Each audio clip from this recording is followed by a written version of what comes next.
Leo, welcome, welcome. Hope you're doing good.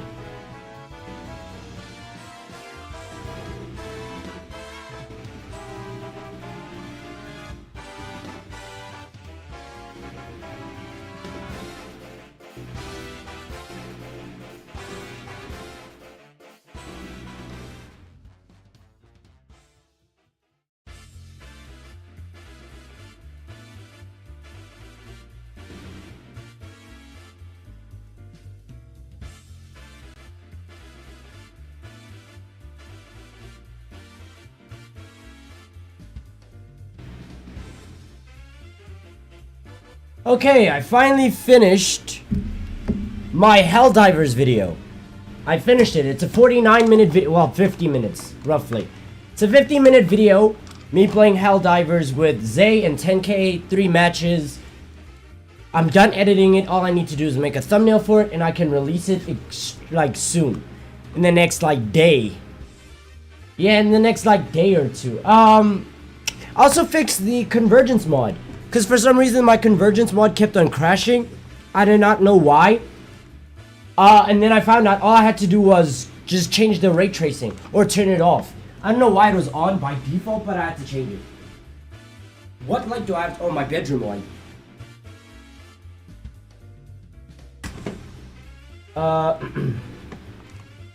Yeah, I finished the video because there wasn't much to edit.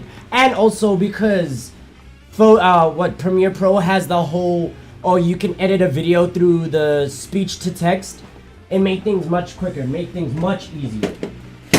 All I really needed to do was just like add a few effects here and there, like sound effects, memes, and it was pretty easy.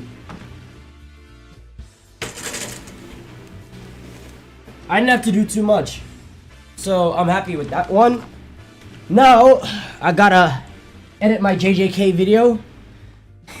I have no excuse anymore. I literally have no excuse anymore. Unfortunately. You know. Well, actually, technically I kind of do have an excuse. I have another game that I recently downloaded. It's called Superliminal. Yeah, so I downloaded Superliminal. And I'm going to record it tomorrow. Xbox says it takes like 3 hours to finish the game. Like from start to finish, it takes 3 hours. So that's gonna be easy to record and even easier to edit. Give me a sec. What am I changing things to? Screen share. There we go.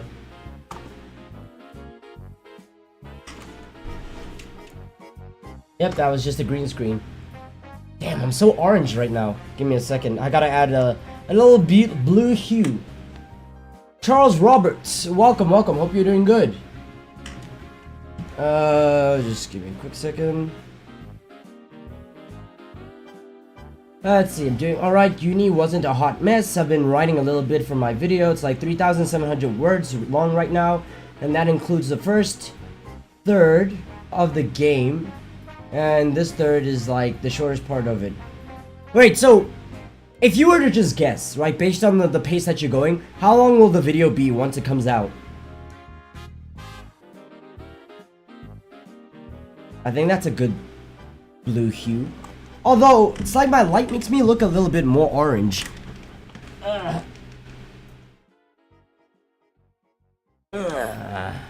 Oh, this is too orange.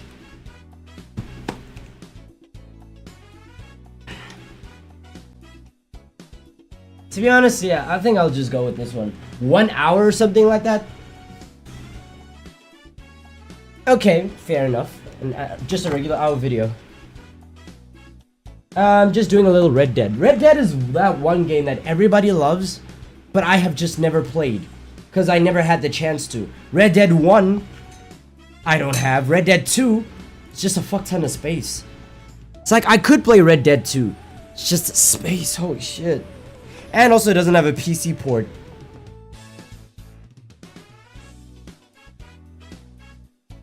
Yep, it's this one. Alright, let us continue the Elden Ring Randomizer. And then I will do a little bit of my convergence mod later. Give me a second.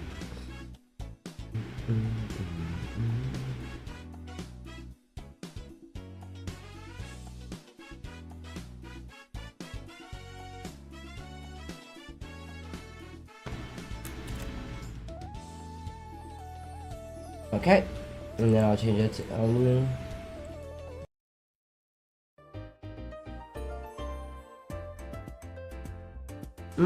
It depends on how much content is in the newest update of the game, because I haven't delved too much into that part. Oh, so there's more to, hello? Oh, the game just switched to the other screen. So is it like a DLC or some shit like that? Or is it just like, oh, an update, regular... Whew. Bro, somebody needs to make a meme about this. Holy shit. Like, every single time you boot up a Souls game, like, even if you've had your volume adjusted already, the second you boot it up, it just screams in your fucking ear, BOOM! And then, like, all of a sudden, the audio just dips down. Like, holy shit, something about that needs to be fixed. Especially when you're playing Dark Souls 3. Let's see.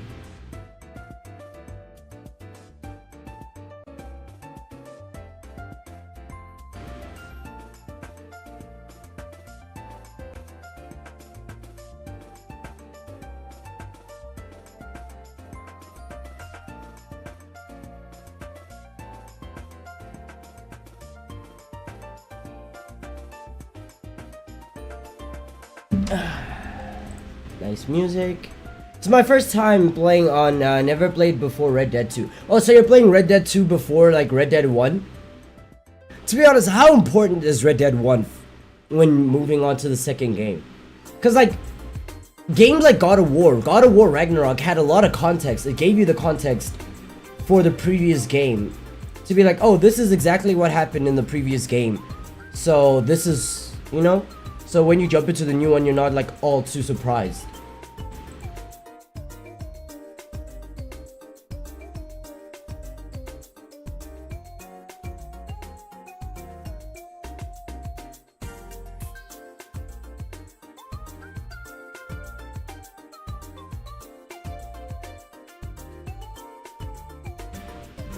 Let's see. Red Dead Redemption 2 is a prequel to... Oh, okay.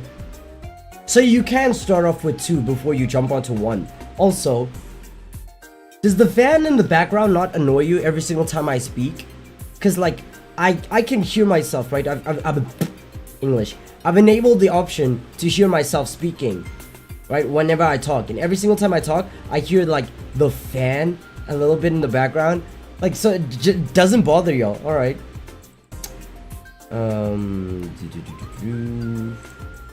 Let me adjust myself a little quick. Yeah, I think this is okay. In terms of audio. Testing, 1, 2, 3. Nope. Okay. Update is massive of a lot of lore, gameplay, a lot of things can be viewed from the surface. Okay. See, oh, this is for the randomizer run. Okay. I was wondering, I'm like, who the hell is this save profile?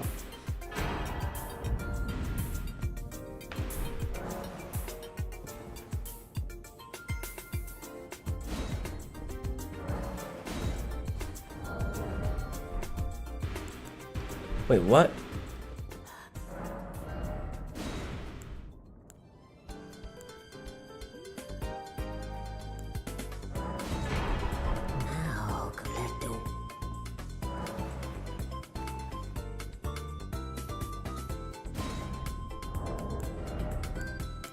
Why is there a great room just in my inventory? Okay, I guess.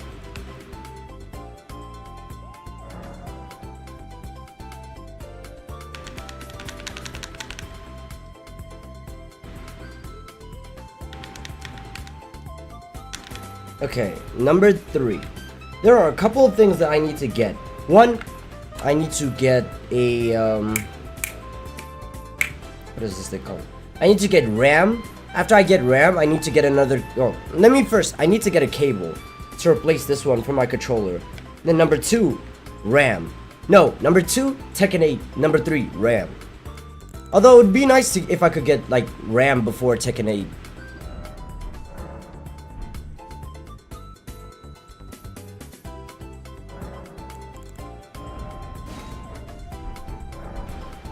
Okay, we beat Godric.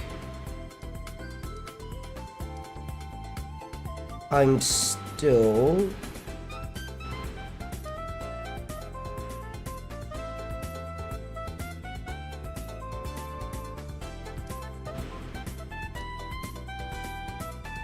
Okay. Did someone say Tekken 8? Yeah, I'm just saying, it would be nice if I could get that game soon. Let's see.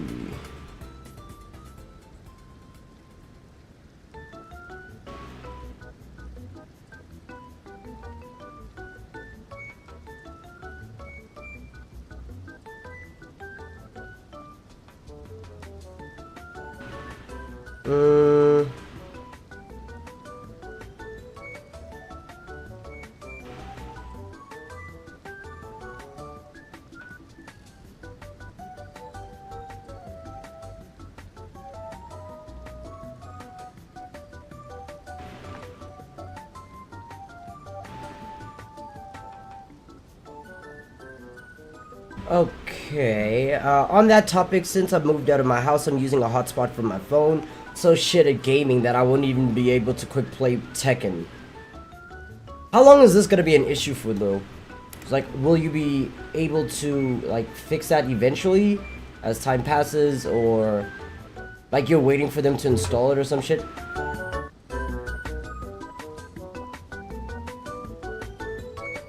Acceptable.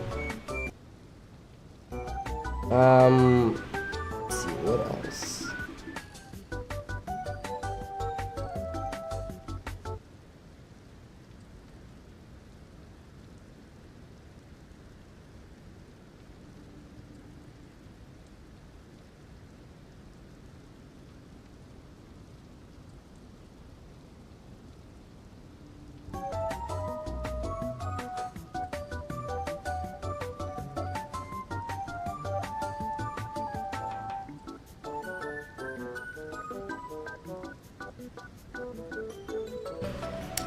Junior, welcome. Hope you're doing good.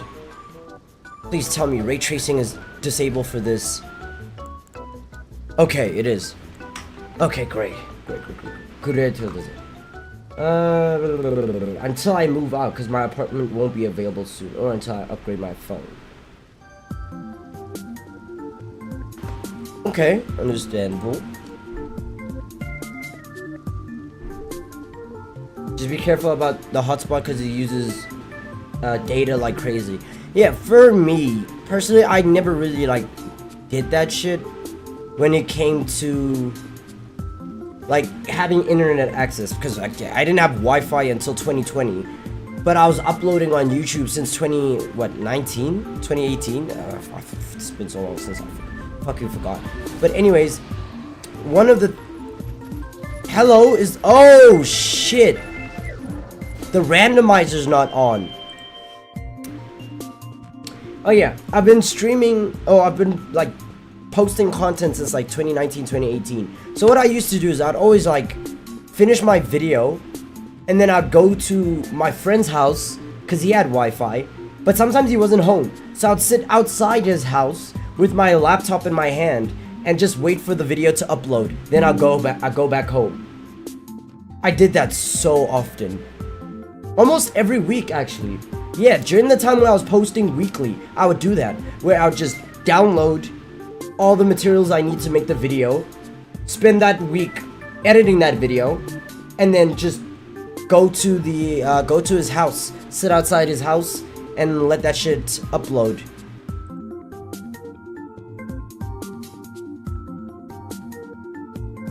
And that was like a constant thing until 2020. The memories, low-key. I kind of miss those days. Like, I enjoy having Wi-Fi now. But, like, I kind of miss those days because of the lack of Wi-Fi made me more determined to post more frequently. Because it's like, oh, I don't have the opportunity to do this whenever I want. So I have to do it as soon as possible. And so I was more consistent that way. I just need to like get that drive back. That drive to do it again.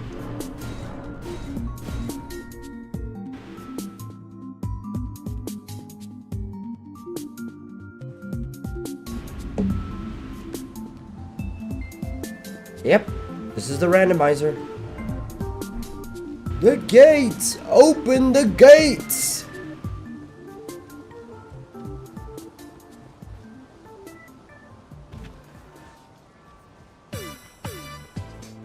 I have never seen this before.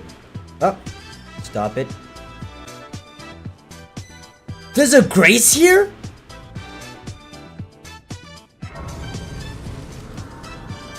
Holy shit, I never knew this place existed. And it's right above Gostock. Grunala's hat. Does it give me any buffs? Please tell me it does.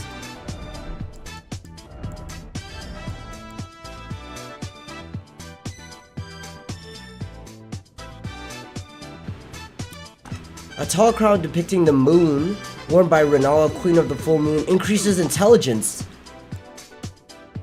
by 3. I'll take it. When Renala, head of both the Academy of Lucaria and the Carrion royal family, lost her husband Radagon, her heart went along with him.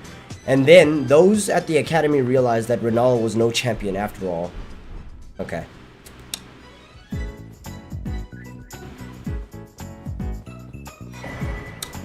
Ooh, Dragonheart. I'll take that, thank you.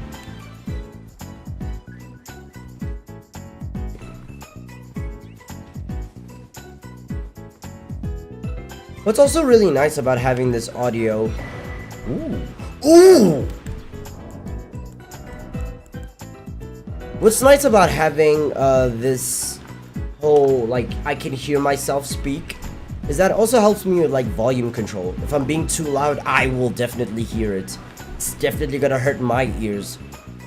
So I can keep myself regulated for myself, for my mother, and for you. On topic of... On topic of missing the drive. Oh yeah, oh, okay, okay. I'm all ears.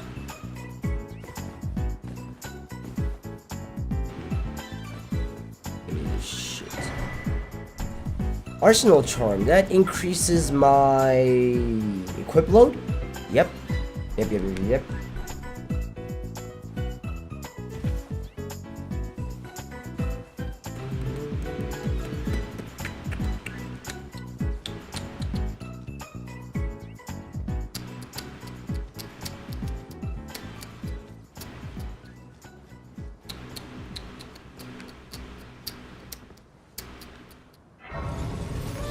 Let's see, I still remember it like yesterday when you told me if I had the same resources as you, I'd be grinding like crazy. Make the JJK video. Yeah, I know. Like I said, after I finished the... What is this thing called?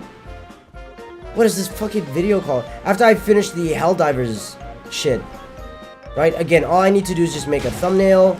And then once I'm done with the thumbnail, great. And I then have to edit the JJK video, because I have nothing else to do. I haven't made another video yet, so it's kind of like now on the priority. Plus, what I do now anyways is that every single day I wake up at 8 in the morning. So I'll wake up at 8 in the morning every single day, and then after I wake up I just record videos. So all those games that are on the Xbox Game Pass, while I have access to them, I just wake up, record until my voice, either I lose my voice at the moment or I get tired or whatever. And then once I've done that, then I spend the rest of the day editing live streams. Either I edit live streams or I was editing the Helldivers video. Or I draft up new ideas of videos I plan to make. Like again, I have a lot of videos that I plan to make in like April, May, June. I have big videos awaiting those times. It's just a matter of actually doing them. And again, the reason why I'm not doing them now is because I'm spending every single day recording other videos. So yeah, I have a backlog of videos that I have recorded and I just need to edit. That's what I've been doing so far. So wake up at 8 and I'll finish streaming, and then after finish streaming, I edit the live streams, like the most recent one. Like for example, once I'm done with this, the moment I'm done, I'll edit it up so I can cut into like YouTube Shorts or whatever. And then after doing that, chill. After doing that, I then go to bed. I wake up at 8, and then oh shit. After waking up at 8, I start recording, and yeah, then once I'm done with that, I just start editing older live streams, the ones that I never got to edit. Or edit a video, depends.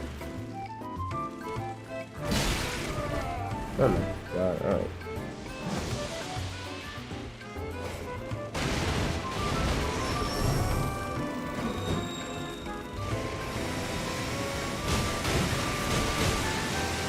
Oh wait!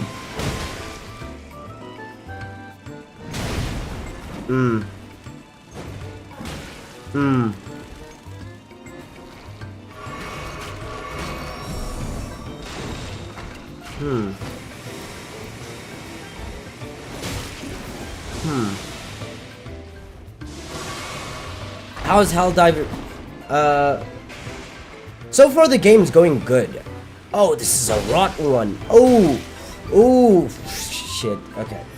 Fuck up.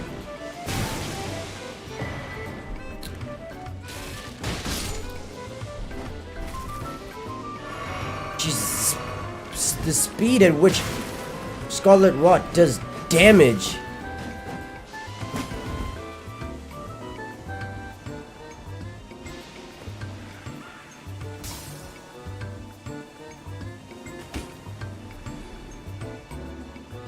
I don't think I'm gonna find another Grace before I die to the Scarlet Rot. Yep, I'm not gonna find another. Yep. Okay. Play Omori and Fear of Hunger on stream? You already know what I'm gonna say in response. You already know what I'm gonna say in response to that question. Wait, what money? Let's see. I hope you make the good edits, not lazy ones. Yeah, for the videos that I plan to do, like the heavy projects that I plan to do, like the ones that I have set for March and April and stuff like that, I don't plan on having like subpar editing or just ass editing. I want to have a video or make a video where I'll be like, you know what? I'm proud that I made this. And I can watch my own video many times over. That's kind of like the intent I have with that one. With the gaming videos, again, you don't really require fucking hell, Scarlet Rod. With the gaming videos, you don't really require over-the-top editing at all. Oh my.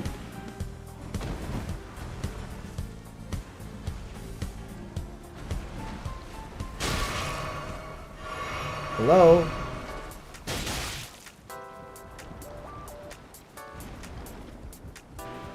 So inconveniently placed.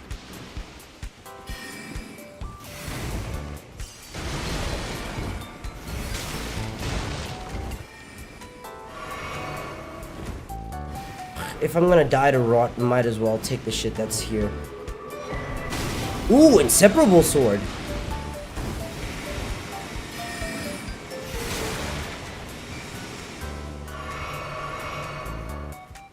I mean, I'm not gonna use it because it's a faith weapon, but hey, I'll take it.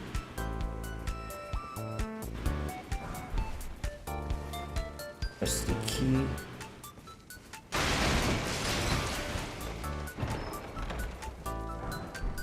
He is robe.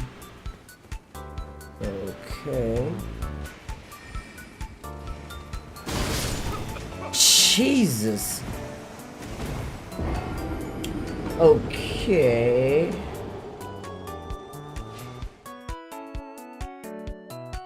See, by the way, how much of your potential out of 120 do you put in your videos?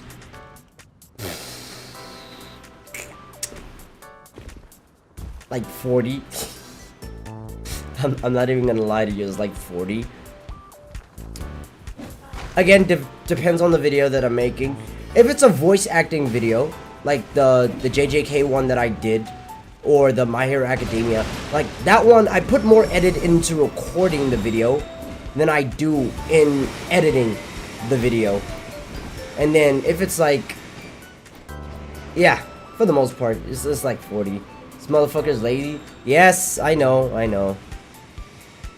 It's for me mainly because I noticed for the most part that the harder you try with your content, the less it performs. Or I've noticed that with a lot of videos. Whereas like, oh, I didn't try as hard with ABC video, but it performed really well. For example, the God of War video that I made, right? I did not try for that one at all. I did not try for that bitch at all. But it's now what, top 2 most watched videos on my channel? So for me it's like, yeah, it kind of does demoralize you when you do try and then the video does not, you know, perform.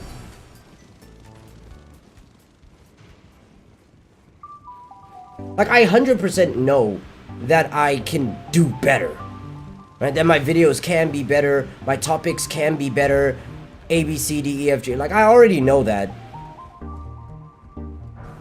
I just slack off, to be honest.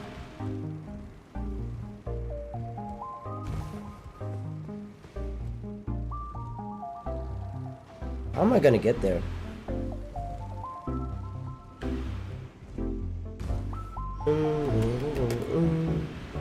Chris the Cutie is playing Guilty Gear Strive. Surprised? Not at all. Doesn't look important enough for me to struggle over it. Oh!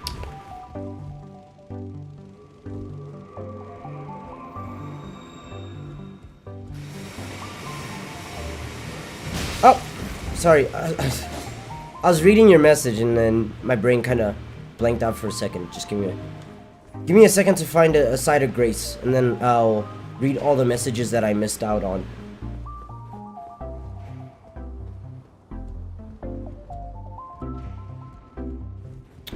Oh, okay.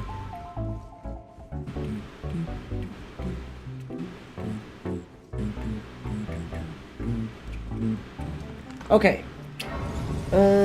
Do you go out of your way to make it the best that it can be? We've already discussed that one. I say nope. Virtual machine and pirating. True. I could. Yeah, I could. Let's see. Depends. It has to have an amazing, funny dynamic of friends, good script, and great editing. Are you talking about the games? When you what games you? Oh. I think you're responding to what Charles said about Helldivers. Funny dynamic of friends, good script, and great editing. Strange. Okay. See, off to the sloth layer with you. Bro, if I were to ever go to hell, and to go to any of, like, the 9 rings of hell, most likely, the place I would 100% land up in is, like, Lust. Me and Lust are like this, unfortunately so. So, I'd most likely go there. More than I would for Sloth. Unless you can go to 2 places in once, then it would be like Lust and Sloth, yeah. It comes to mind with the first, Seth, Elden, Lean Guy, and Maxor. The topic, timing, and execution are vital, as long as you do it well. True. 100% true. That topic, timing, and execution are the most important things.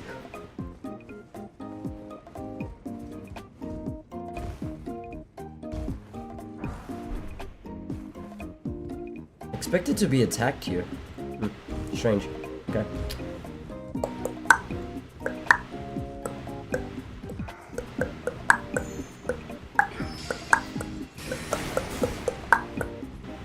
Junior, welcome. Hope you're doing good. Wait, didn't I already say hello to you? Alright, hold on. I'm gonna... Fuck, I was gonna hide and then set my chat to live chat. instead of to top chat. Is that a bear? A bear and a skeleton. Well, y'all have fun. I left to do something. Oh, okay.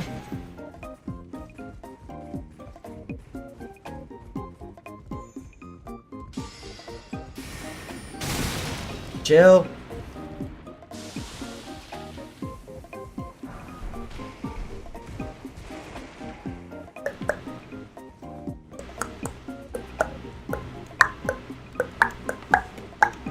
Alright, let me change it to the live chat instead of top chat.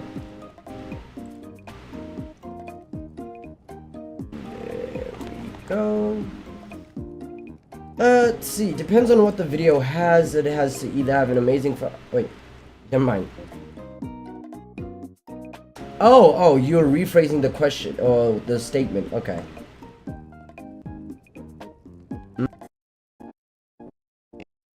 A good gaming video. Like with this Helldivers video, I'll say out of these 3 things that I have, so amazing, funny dynamic of friends. Me, Zay, and 10K, check. Yep. Great. Good script. Kind of going with the flow, so there is no script there. So I don't know whether or not to check that. And then great editing. Like I did like average editing. Like the average gaming YouTuber editing. But because of the dynamic between 10K Zay and I found it funny. I was laughing while editing the video. So yeah. Somebody brought a lizard to my class today. First people are shitting on the bathroom floors and leaving skid marks, and now people are bringing in lizards. Bro, America, maybe it's just your school. Honestly, maybe it's just your school. I've also discovered that commenting over your live reaction and gameplay makes quality instantly higher. Yeah, the more you talk while you're recording your video, even if like you're just doing random story times, right? Any form of commentary while doing a video immediately increases the engagement, because at least you're talking, right? Discussing something. Is that something interesting? Is that worth me getting? Sure, fuck it, why not? Damn, that hurt my ears. Okay, I'm loud.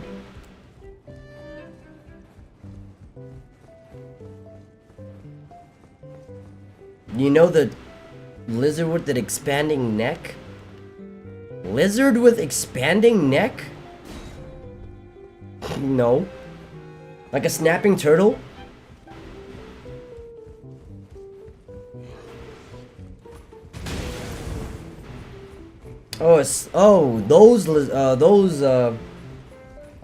Wait, I kept on seeing lizard and reading turtle. I'm blind. Can't see for shit.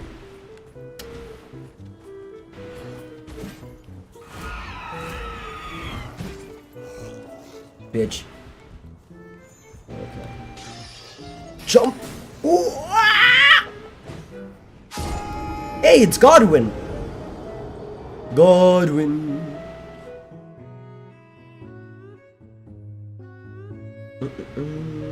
I mean, commenting over pre-existing footage, like it gives an analytical pro touch to the casual background. Oh, like a post-edit type shit, where something happens and you're like, I can't give an example right now, but I know what you're talking about. I usually don't opt to do that. I think the only video where I ever did that was my Deku versus Muscular rematch voiceover video, where I was voice acting the lines, right? And as I was voice acting them, I was like, wait a minute. And then I ended up bringing up something like a problem I had in the post edit. I was like, wait, this is odd. But on average, I don't really do that.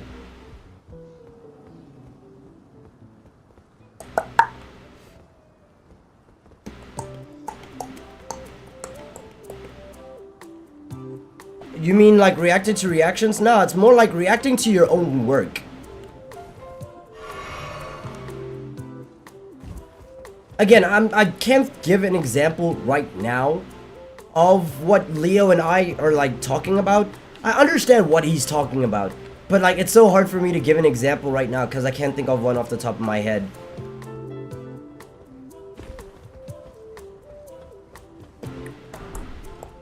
Ooh, emote.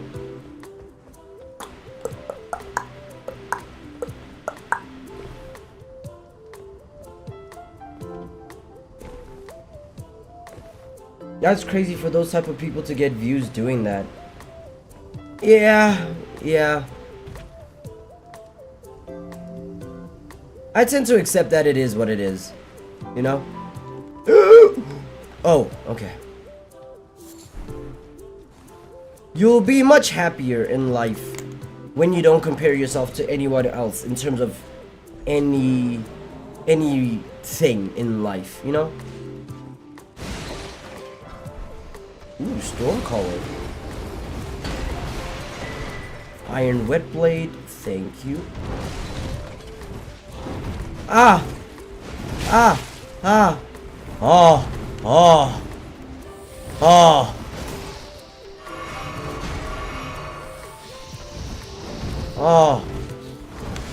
They're blocking the door. Yep. Example, let's see. You're going through Elden Ring's world and on the fly goof off cuss. On the fly goof off cuss. What the fuck does that even mean? Let's see, even inserting jokes and foreshadowing and tips about life. Okay, when you talk about that, every single time I see an instance about that, like in any not Elden Ring, but in any gaming video, usually whenever there's like foreshadowing, like somebody's like, oh, I hope I don't run into a bad boss or some shit like that, right? I hope nothing bad happens. And then very soon after something bad happens, usually the foreshadowing or the commenting is in the form of text. Right? You'll see like text overlay to be like, oh man, little does he know, or like, does he know?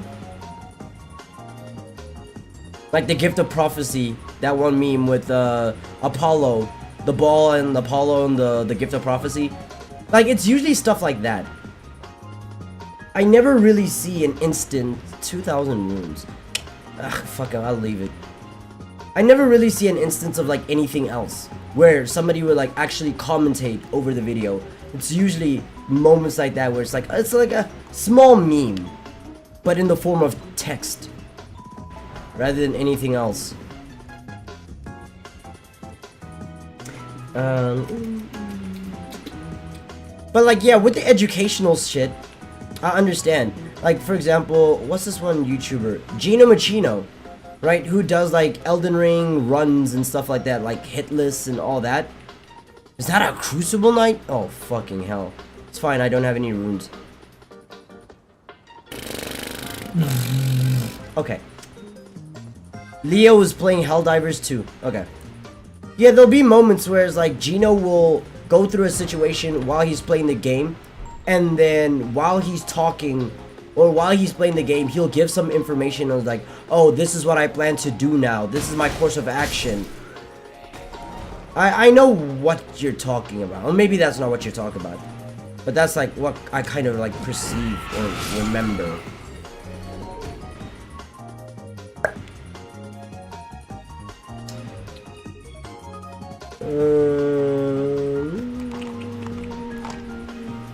Compare yourself to others and use your shortcoming as fuel. Yeah, if you're built for that.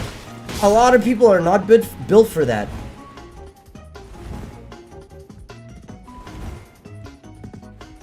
Like, use your shortcoming as fuel. Congratulations, now you're depressed. Because now you feel like you're not getting anywhere. While other people are like ahead of you in whatever aspect of life. Like, again, yeah, it really depends on the person. You have to be built to do that shit. Personally, I don't compare myself to other people. I kind of like live in my own mental bubble. And of course I'll see other people and be like, oh, congratulations to them, they deserve it. And for me, it's like, I will do the work I need to do, the work I want to do, and my time will come. Of course, I shouldn't expect God to give me everything, right? I have to put the effort in as well. So it's like, yeah, my time will come, but I have to first put myself in the position to be, to have that time come, type shit. On the fly while recording, you're gonna goof off because Elden Ring is fun. It's natural to be in the moment. Okay, that's the lazy version. I'll just add post-production. To be honest, I prefer the lazier version. It depends on my mood, but for the most part, I prefer the lazier version. Where somebody, both watching and doing, where somebody will make a video and then post-edit some, like, text dialogue. Plus, if you put the text there, it gives the viewer a reason to look at the screen.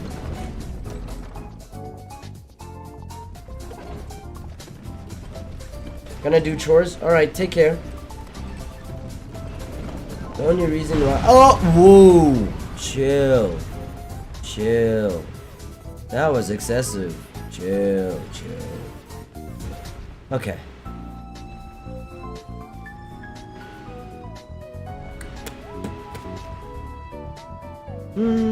It's the only reason why I personally reached this level, because my thought is I can do better, I will achieve level beyond. True. I also believe that for myself, but just the way I approach it is different. Oh. You got it, bro. I think I'm stuck here. I'm actually stuck here. Oh my god.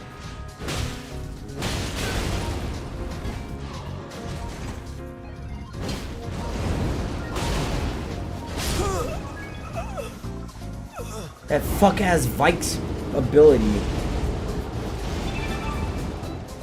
Cocky AF and maybe a bit asshole-ish, but hey, it keeps me. I don't think it's cocky at all. To say I can do better and I will achieve the level beyond, that's not cocky. I don't believe it is.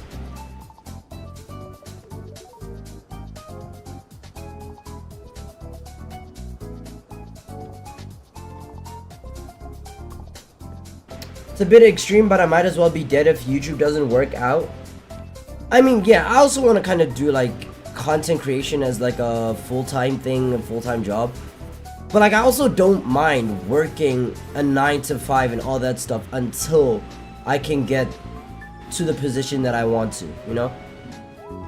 So like, oh, I have a job. And then, ooh, I saw that. I see that. Okay, I'm coming for that. It's like, oh, I'll work a job, a full-time job, and still do YouTube. Because again, I YouTube at night, right? I YouTube from 10 p.m. till 2 in the morning or something. So I could be like, oh, 10 p.m. till midnight. And in that time, I keep grinding YouTube, and then it turns out, it works out well. Ooh, ooh, grafted, ooh, okay, legendary armament. I like what I see. I like what I have. Amen. So for me, it's like, I'm going to do it until I succeed. But it's not like, oh, if I fail, I'm gonna kill myself, you know? So, like you said, it's a bit extreme. I would very much agree.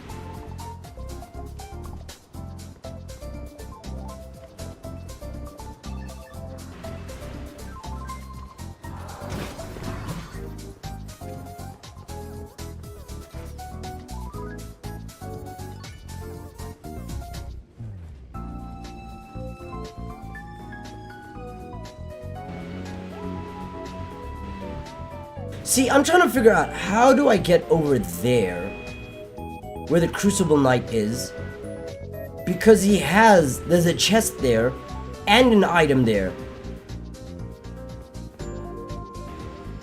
I doubt I can just jump, right? Nah.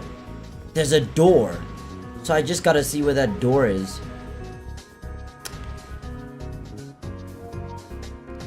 Well, fuck. Okay.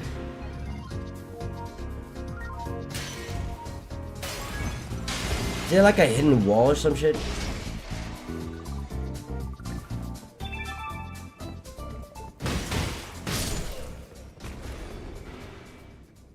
Like, right there, there's the door. How do I get to it though?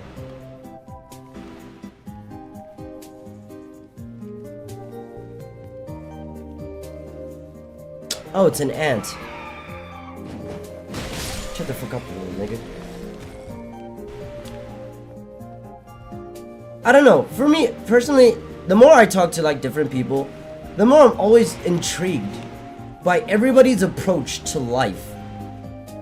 Like, what they think of life and how they plan to approach life. Oh, that's just frenzy. Okay. Don't care. Because, I don't know, for me, the way I am with life, I think I'm more nonchalant. Nonchalant? I think I'm more nonchalant with life than the average person.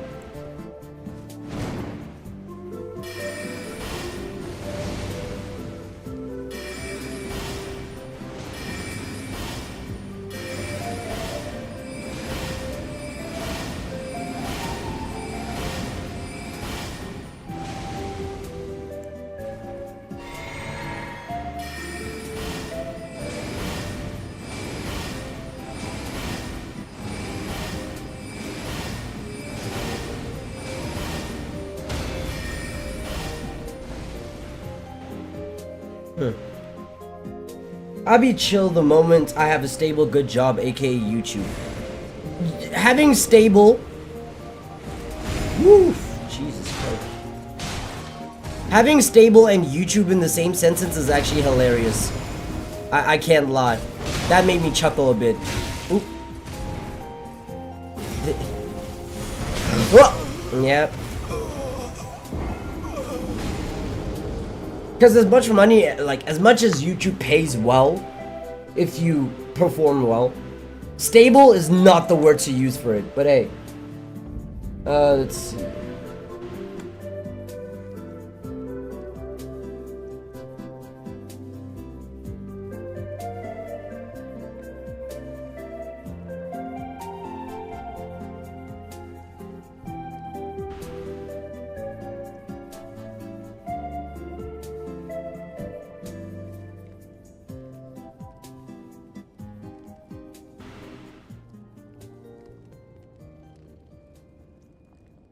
Let's see.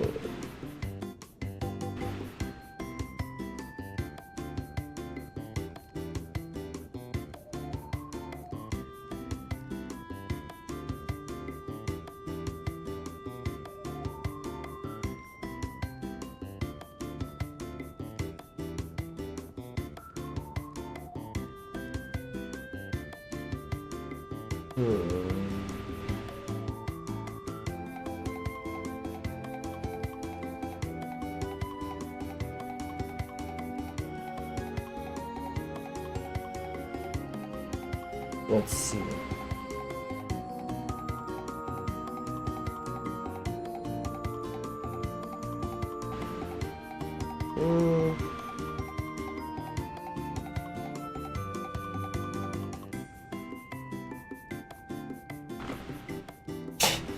This person is actually spamming me WhatsApp messages, begging me to nut in her. Okay. Anyways, moving on. See, it's enough to feed me, and that's good enough for me. Stable's like average to middle bar. Okay, fair enough, understandable.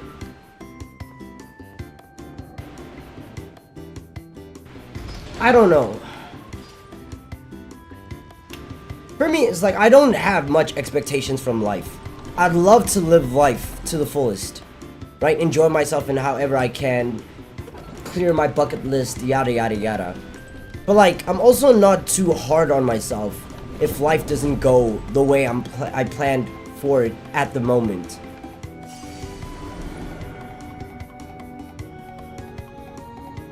I kind of live by that like one Kendrick Lamar line in Duckworth, where it's like, life is one funny motherfucker, a true comedian, you gotta love him, you gotta trust him. Yeah, especially that part, you gotta trust him.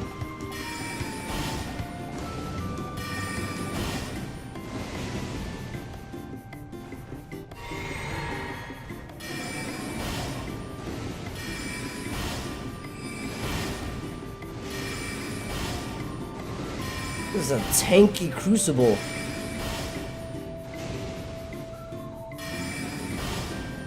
There's a saying here, doing hard things now is gonna make life easier later. I agree with that, 100%. Shit. I agree with that 100%. That doing hard things now will make later easier. I'm just not gonna be like hard on myself if things like hit a roadblock or some shit like that. Like, you know those people that go through those stages where they're like, oh, what am I doing with my life? Like, you know those type of people, right? Where they get extremely depressed. Why am I doing with my life? I'm not doing I'm not progressing or anything. Like, I'm not gonna beat myself up like that if life has different plans for me. Oh, if something's not going my way. Because for me, in my head, my time will come, it will happen. I trust God to help me. Like, I will do my things, and I have my trust that God will help me along the way. And as long as I have those two things, I am good. Ooh, meteorite. Nice.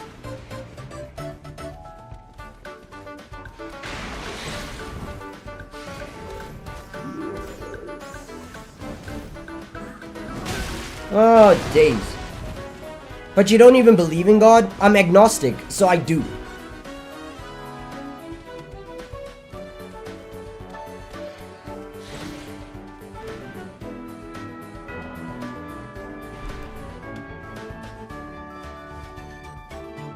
Okay, but you don't believe in God properly based on any Abrahamic religions. I, for the most part, do follow a lot of, like, Abrahamic religious rules and stuff like that. Is this a drop that's gonna kill me? Ugh, with the risk. Okay. For the most part, I do follow them.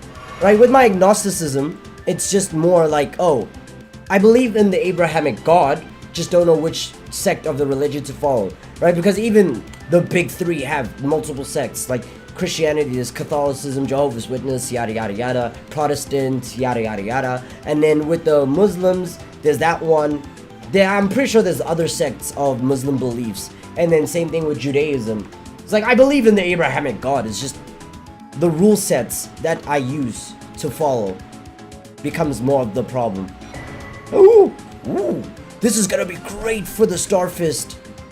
Oh, I'm gonna add the Asher Ward to this. Yeah. Oh, ha, ha. Oh, that's ha. Oh, that's ha. Okay.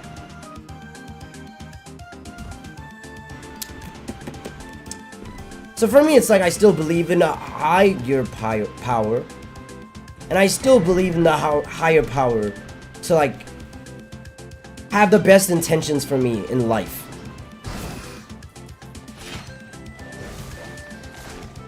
If I got... Ooh, protection of the Earth Tree. Nice. If I got God, I'm good. Ah, shit.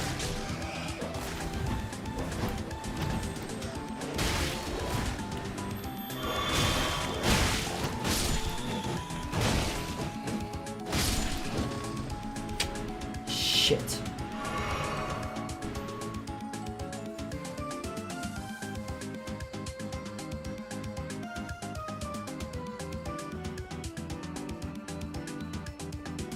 Hold on. I was gonna go back to the grace. That kind of thinking isn't supported by any of the types of gods these three follow. What do you mean? Most of the Abrahamic religions have that belief of, like, God will help me, right? God helps those who help themselves. So as long as I keep helping myself and keep putting effort in myself, God will also help me. God helps those who help themselves. Came all the way.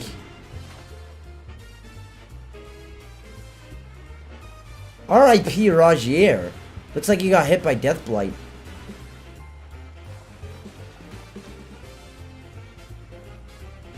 All because he decided to investigate Godwin. Huh? Bitch. What I mean is that being in the middle, it's not, while not leaning towards one or the other, is not correct to think based on any of those. Yeah, because all the holy scriptures are like, oh, follow me and me only. And you're not allowed, there's no in between, you're not allowed to deviate, yada yada yada. See, the problem is now the fact that there are so many within those three sects that will have that, oh, follow me and only my guidelines type shit. that at some point you can really just end up fucking up your life following it the wrong way or following the wrong one. So while I know it's not it's not, what's the term for it, orthodox, or it's not normal for me to have the approach that I do. I 100% recognize that. It's not normal for me to have the approach that I do when it comes to religion and all of that stuff. I still believe what I believe.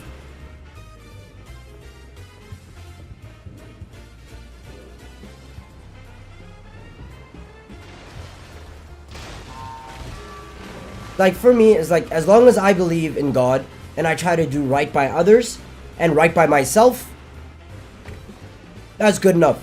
Right? Because essentially at the end of the day, that's what God tries to teach us. Do right by others, do right by ourselves, do right by God. So as long as I follow those three, I'm good with the way I move with my life.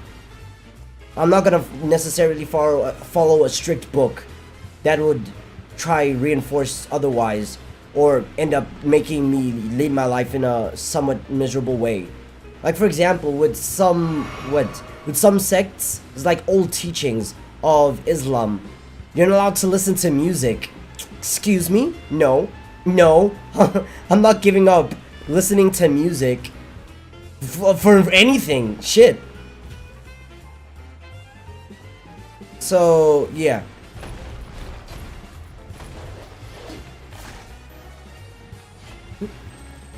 Get over here!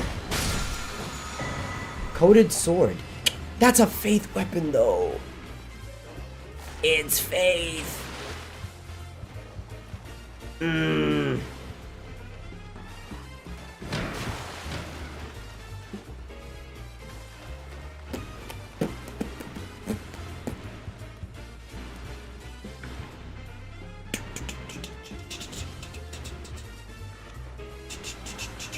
Islam isn't a good example of comparison, since basically, from my knowledge, it takes a bunch of things from the Bible and written like 700 years after the Bible. No. Islam, Christianity is the youngest of the three religions. I think right now the oldest one is Judaism. It's Judaism, Islam, and then Christianity.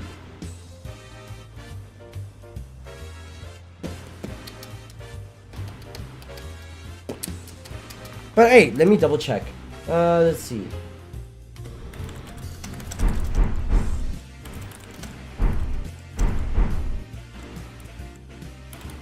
Which is the youngest of the Abrahamic religions? Oh, it is Islam. Okay. I always thought it was Christianity. Because of this nigga has been following me all the way up here. That's oh my holy glaze. Okay, anyways. The Quran was written in 22 December 609 CE. The more you know.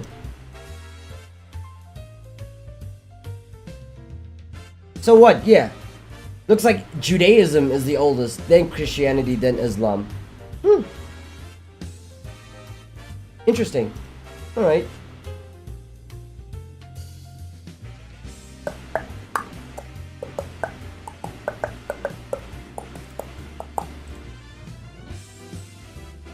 You seem so knowledgeable, yet this is odd for you not to know. Yeah, because I remember at some point I was told that, oh, Christianity is the youngest out of the three religions. And I never found a reason to, like, verify it. So I kind of just took it at its face value, and I was like, oh, okay. If that's the case, fuck it. Then I just went with it. But I was wrong. So, now that I know that, I will... It's not like it's gonna change my worldview, but now at least I'm aware of it. No, the more you know. Thank you. Fire Scorpion Charm.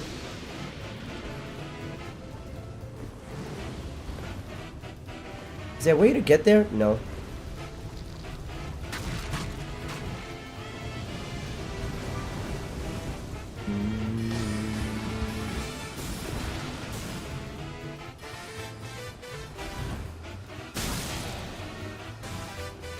Chill off my dick, please. Thank you. Never mind, more people on my dick.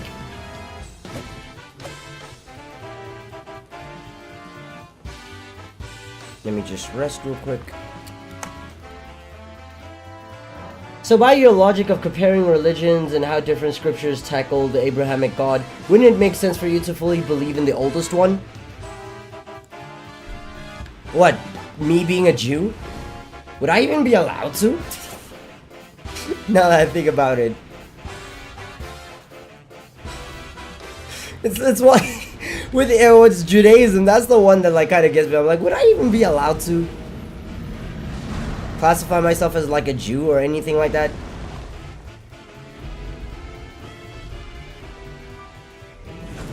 Uh-oh. So intense for no reason. I wouldn't be a Jew, right? I would be an Israelite. Wait. I'd be Jew. But I wouldn't be an Israelite.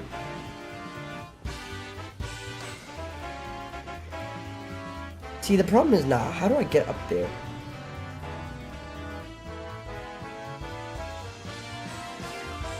Fuck it, none of my business. Keep pushing. Anyways, Raya Lucaria. Let's go. Let's see, Christianity proper... Believing in both Old and New Testaments would be close enough for you. True, which, for the most part, I grew up. Bro, this is the weird thing, let me say, about living in South Africa. And this applies to most Africans in South Africa, most black ones, right? They all follow kind of a pseudo-Christianity in which we believe in Christianity, right? But then we also believe in our tribal ancestry. So the stuff of like, oh, our ancestors and all that stuff. It's so strange. Like, we believe in both. We have our cake and eat it too. We believe, oh, our ancestors are watching over us. Our ancestors will speak to us as angels. Like, once our ancestors die, they become angels and they watch over us, give us advice and all that stuff. So we believe in like that stuff. But then we also believe in like God. So the default religion being born in South Africa would most likely be Christianity. And then you deviate and you follow your own path from there forward.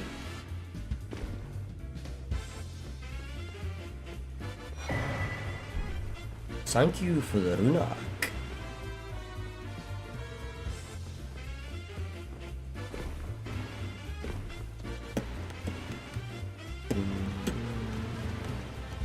It's like that in many countries. True. But like, for South Africa, it's so strange to just see how integrated it is into our culture. Right? Because you could have some situations like, oh, don't communicate with spirits. It's demonic. But then here in South Africa, it's like, hey, bro, I got witch doctors in my family. Oh, I don't have enough runes. Excuse me. 200? Okay. Like, should I have witch doctors in my family? My aunt is a witch doctor. My closest aunt is a witch doctor. That's something that's like that's something that Christianity would very much discourage, but it's also integrated into the cultures. To be some Comet is here. Ooh.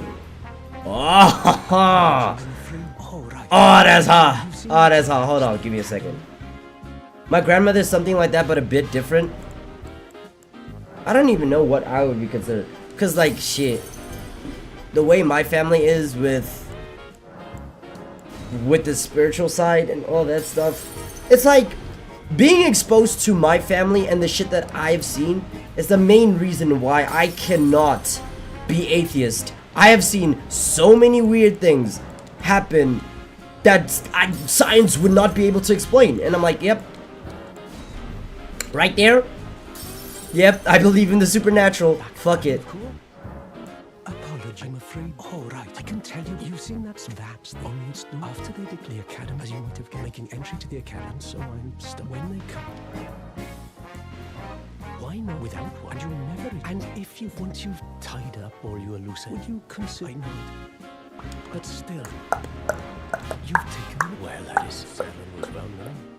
I followed her at school. But then there was when Selin was expelled from the academy, accused of unthinkable treatment of certain sorcerers. Under the I still don't. The illustrious Selin would never. Commodore Zero, thank you. Wait, isn't there usually a grace here? I must be tripping. My grandma's something like the same, it's a bit different. Same, like my grandma can do prayers for you and you'll feel better in minutes. Like she even tells when the prayer was indeed, was needed via yawning. Yep, that's definitely like my aunt.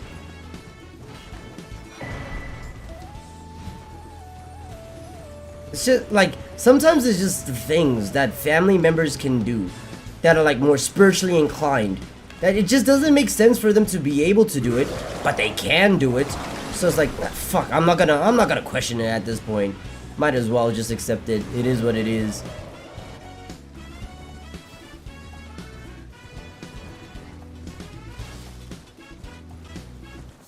Like, I've already told the story once on stream about like why my immune system is so high, and the story I had with almost dying and my mom being able to sense it. I don't think science can explain why a mother would be able to sense a dying child, you know, just a feeling. Like, is there a way for science to explain that? I doubt it, but it is a thing. My mom has that a lot. Yeah, I don't know if it's just a motherly intuition thing, or if it's something deeper than that. Or shit, the fact that I have the ability, and I've also mentioned this on previous streams, I have the ability to peer into the lives of people I know by dreaming. I can see you and find out what's going on in their life by dreaming. And then every single time I do that, it's kind of like an instance of deja vu. And if I get too much deja vu, and like in one period of, in a certain time frame, then I end up getting a headache from it. There've been moments where I'll have like, oh, this is a deja vu. Oh shit, me saying that was a deja vu. Oh shit, me saying, and then I get a headache. It's like inception of deja vus.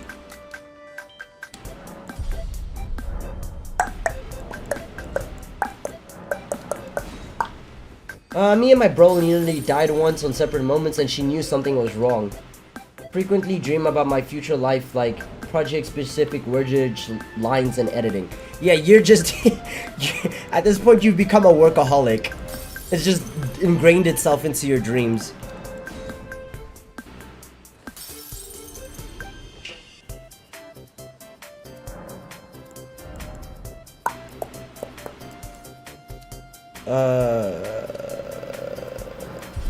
Intelligence and strength, though. Those are the two things I need to upgrade.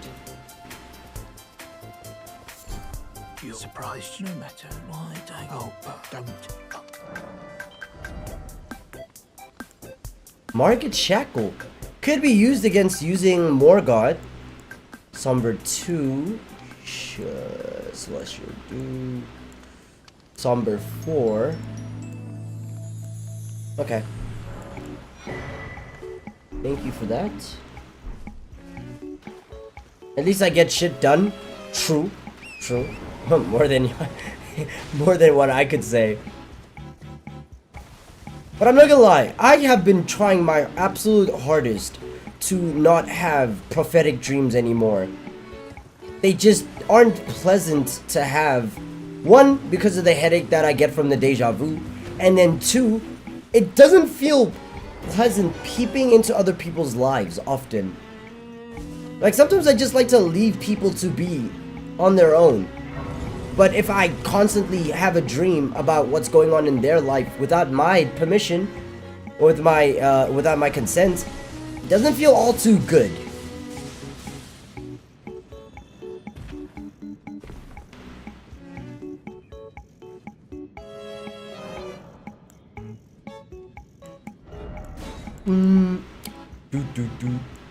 do do do.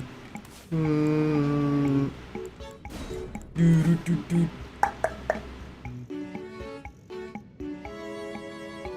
Only Elden Ring can drive out deep conversations. True. Which is funny because, again, the last time I had that whole discussion of like, oh, I don't get sick, and the whole like, oh, I have a spiritual side of the family, it happened while playing Elden Ring. I don't think we've ever had these type of conversations when playing other games. It's always from soft games. Weird. Kinda hilarious at the same time. Okay, let's say Starlight. What happens if I do Starlight in unseen form?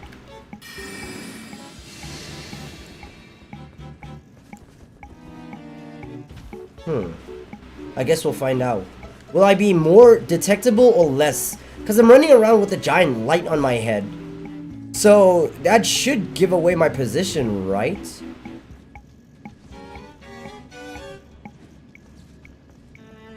Or not?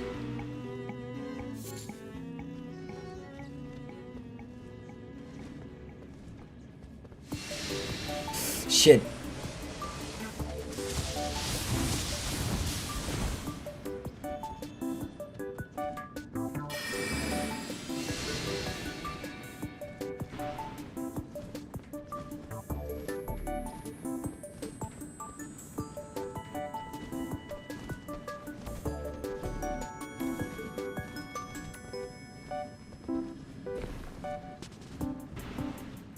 See, unseen form is just for getting out of hassles. I'm not trying to deal with all too much.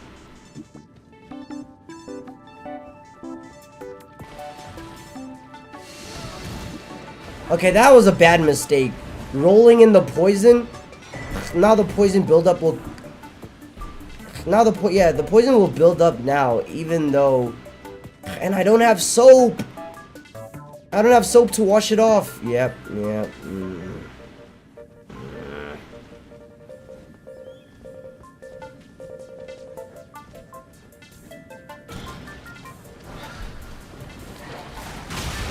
Oh, Lord. Oh, Lord. Lord have mercy. I'm being molested.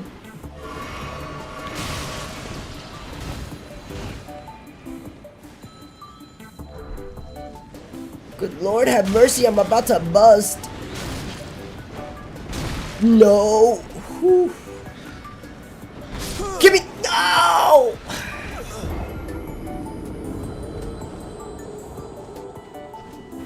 I just checked out Maxor's video for inspiration again, and man, it's crazy. React to it on stream for 1 minute. Alright, bet. Good Lord, I'm about to bust.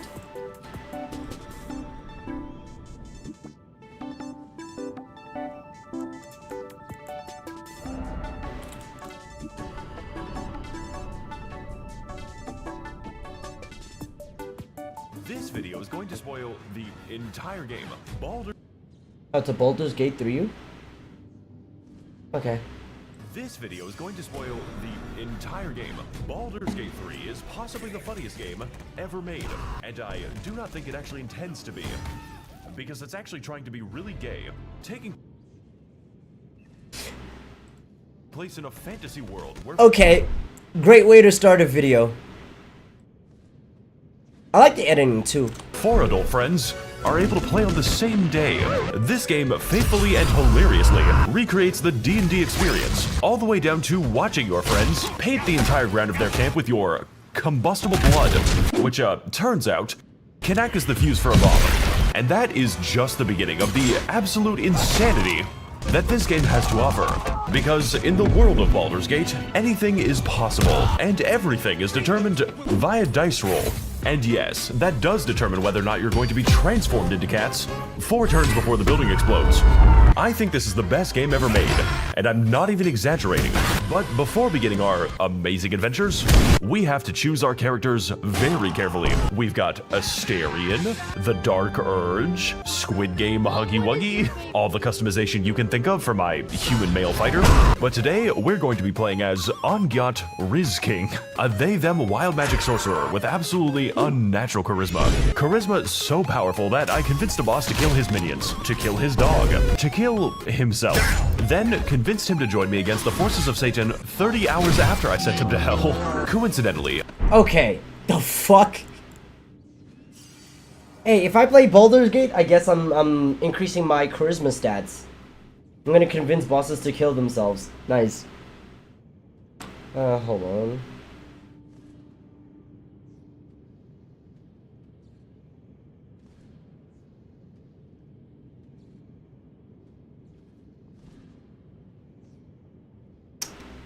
Okay.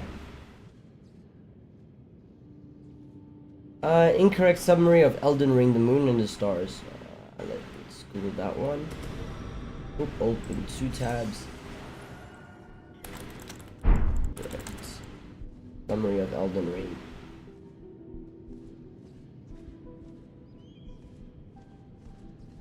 Hey guys. Okay. I do like his editing though.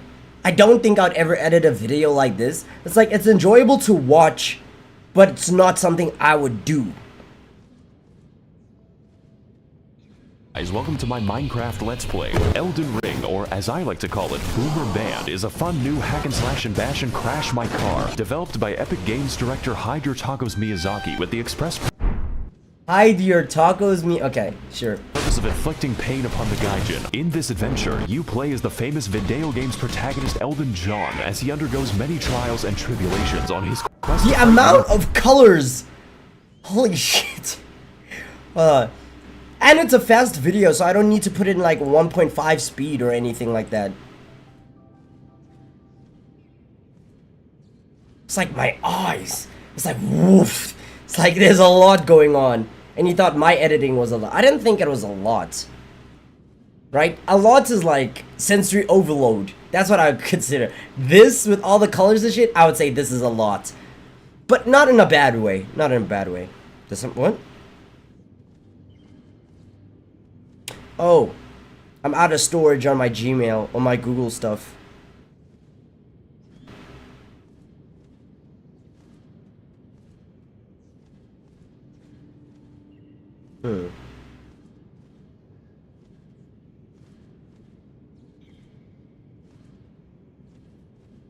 Okay, anyways. Entire Catholic Church and kill God. This game is a little difficult. You could call it the Dark Souls of Skyrim. As such, many You know what? Already, I love his phrasing. So the editing, the phrasing, I like it. I like it. There's jokes. There's jokes. I like them. The Elden Ring. Give me a second. The Elden Ring of Skyrim. I'm gonna start calling it that. Calling Elden Ring the Dark Souls of Skyrim. challenges await the player, and most of it is the work. Call it the Dark Souls of Skyrim. As such, many challenges await the player, and by the way, I wonder how long it takes for him to edit a single video. 1. 2. How the fuck do you do all this? 3. When did you have the time to learn all this? Okay. most of it is the work of Satan, as is every game made by the Japanese. Spanning a gigantic world slightly larger than Africa, we will find many secrets. Uncover many a gigantic world slightly larger than Africa, we will find many secrets. London bin knife. Okay. Took him 3 months to edit this video. 3 years. Oh, he made this 3 years ago. Wait, Elden Ring only came out 2 years ago, right? Yeah. Uncover many attractions and slay the entire cast of the Bible. I've always liked that book. My favorite part was the genocide.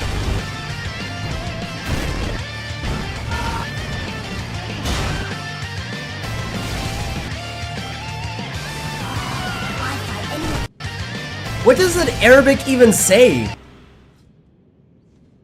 What does this Arabic even say? Does it like Renala, Queen of the Full Moon or type shit? Oh, 3 years learning the editing. Oh, okay.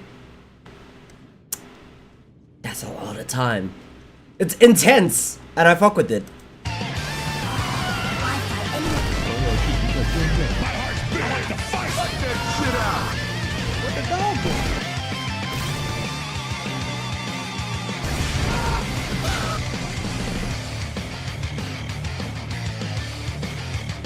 So we boot up the game and Wait, how many views does this video have? 6.5! 6.5! Holy shit. That's a lot of money. That's a lot of money. Hey, deserved, actually. Deserved. He's Silly deserved. me, I forgot to unplug the keyboard so my controller can work. Now I'm free to make my character. Our journey begins inside of the Microsoft PowerPoint, the quality of which being so dubious that it resurrects you from the dead. Wake the fuck up, samurai. Of course, this is a FromSoft game, so Spider-Man is here to send us the fuck back. To our tutorial, which is a whole lot of fun. You know, just making friends, influencing people, and providing intuitive solutions to the issue of life. And with that problem sorted, it's time to take the elevator so we can accomplish the impossible and go. That's a nice argument, Senator. Why don't you back it up with the source? My source is that I made it the fuck up. Oh, it was made by this guy? I've watched that video before. Wait, I've watched it. Oh.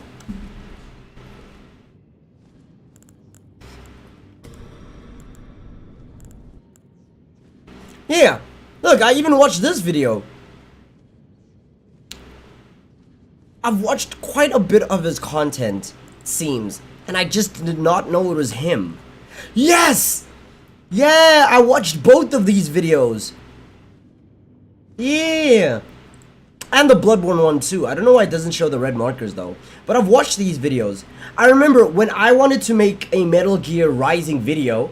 And then just before I was about to release the Metal Gear Rising video, this one came out. And then after this one came out, I was like, nah. I was like, nah. Whatever I planned to say about Metal Gear Rising, this guy probably said it and better. So I just dropped the video and I deleted the thumb. I was like, no, I'm not doing it. No. But yeah. Even did Ultra Kill. 6.5 and 5.1 million views respectively. Holy shit. Holy shit. I've also watched his Devil May Cry video. Wait, I think he was the one that made the, what is it? I was like Virgil and Virgil's son fight Virgil, and it was a long thing. It was like a brain musher. But I remember, so I've watched quite a lot of his videos and I just never realized that they were his. Interesting. The Elden Ring ones, well, I'm watching them now. So I've watched the Metal Gear Rising ones, the Bloodborne, and the Devil May Cry. Those are the 4 ones that I watched. I'm gonna probably add Sekiro as well to the list.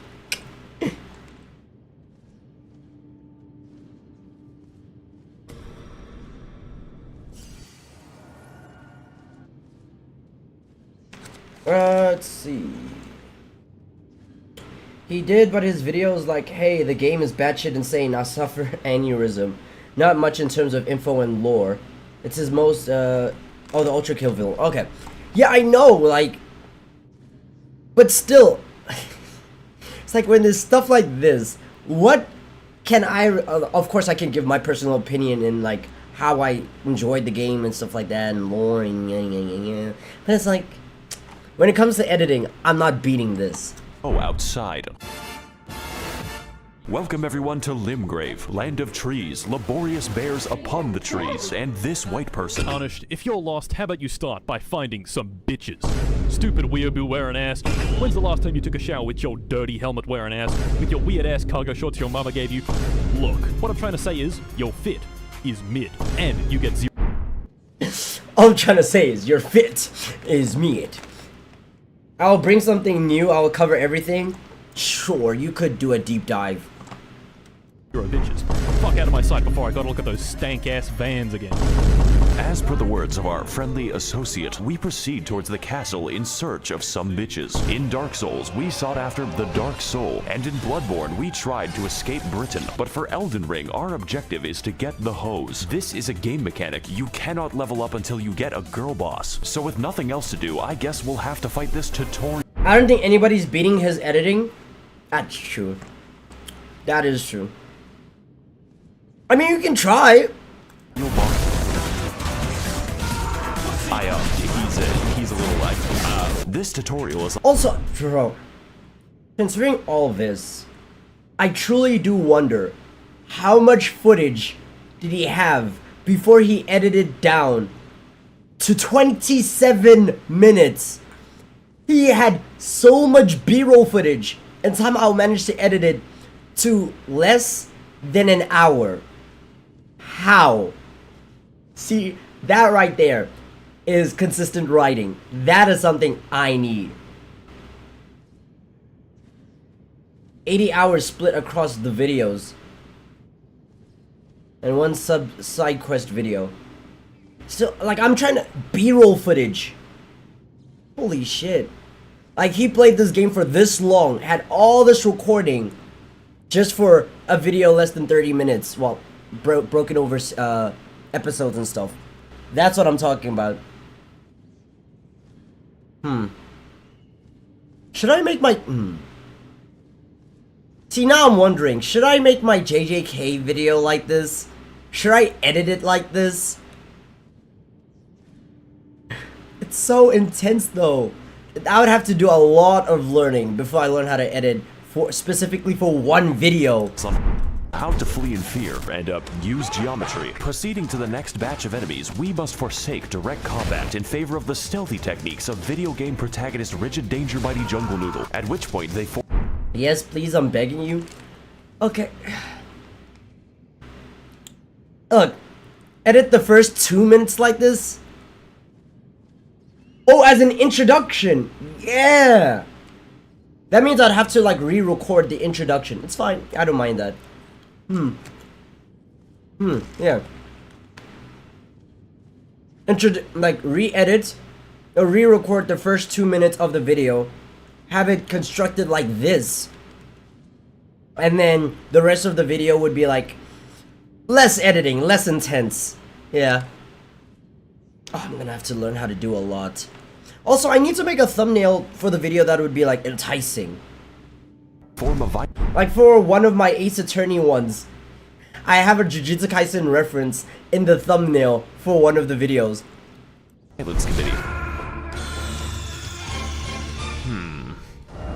Try finger, but hold. Sup, bitch? What the fuck? My name is Melatonin, and if I may inquire, sir, I am in need of a quirked-up white boy who can bust it down sexual style, so that I may make him goated with the sauce. Okay. No cap. All we have to Is this where you got goated with the sauce from?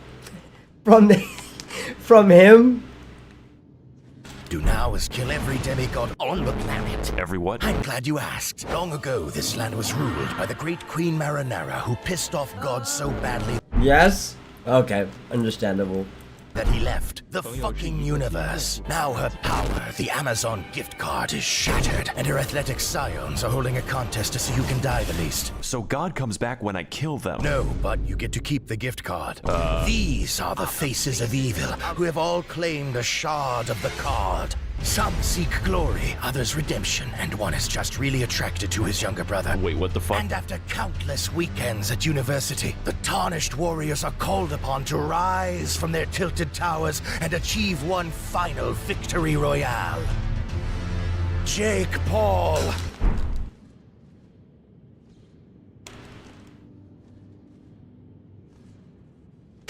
Why? Why disrespect Horalu like this by comparing him to someone like fucking Jake Paul? Bastard of the Badlands, the ever-wet Skelly Sleeper, the crazy... The ever-wet Skelly Sleeper. I like that name for, instead of the deathbed companion, the ever-wet Skelly Sleeper. I like that. I prefer that one more. Oh, my earphone. Kaka consumer, and least of all, you, tarnished warrior. Wait, that's not me. That's Gideon, though. I'll send you to my dimensional pocket. I see. Cool. Welcome to the Roundtable Hold, a place to rest, make purchases, and converse. See, every single time this OST plays in my videos, like whenever I live stream, and that OST plays, I get copyright claimed. He can do it perfectly fine. With the homeless. Do you sell magic? You know what? I'm just gonna go over here now. I'm in hell. Now, as for our comprehensible friends, we could begin with the blacksmith, but he's a little busy right now. So that only leaves one more person, Fia, the deathbed companion, unique among all women, including my mother, for offering to hug me. Of course, I do accept for gameplay reasons, but what I wasn't aware of was that this one action permanently debuffed my health, and I forgot to turn it off. For the entire game, the effect looks like this, and with that, I've reached my limit for human interaction, so it's time to head back. Jesus Christ, to Stormvale Castle, where we can find the first demigod on our list of all people. Our approach begins by moving through the gate. Our approach begins with a battle against the lag beast, but honestly after that, the level is pretty easy.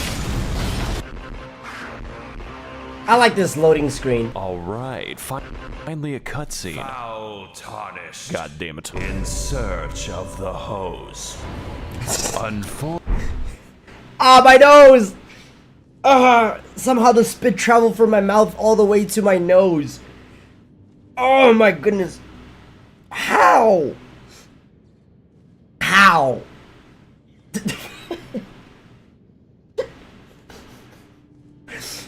Oh my goodness.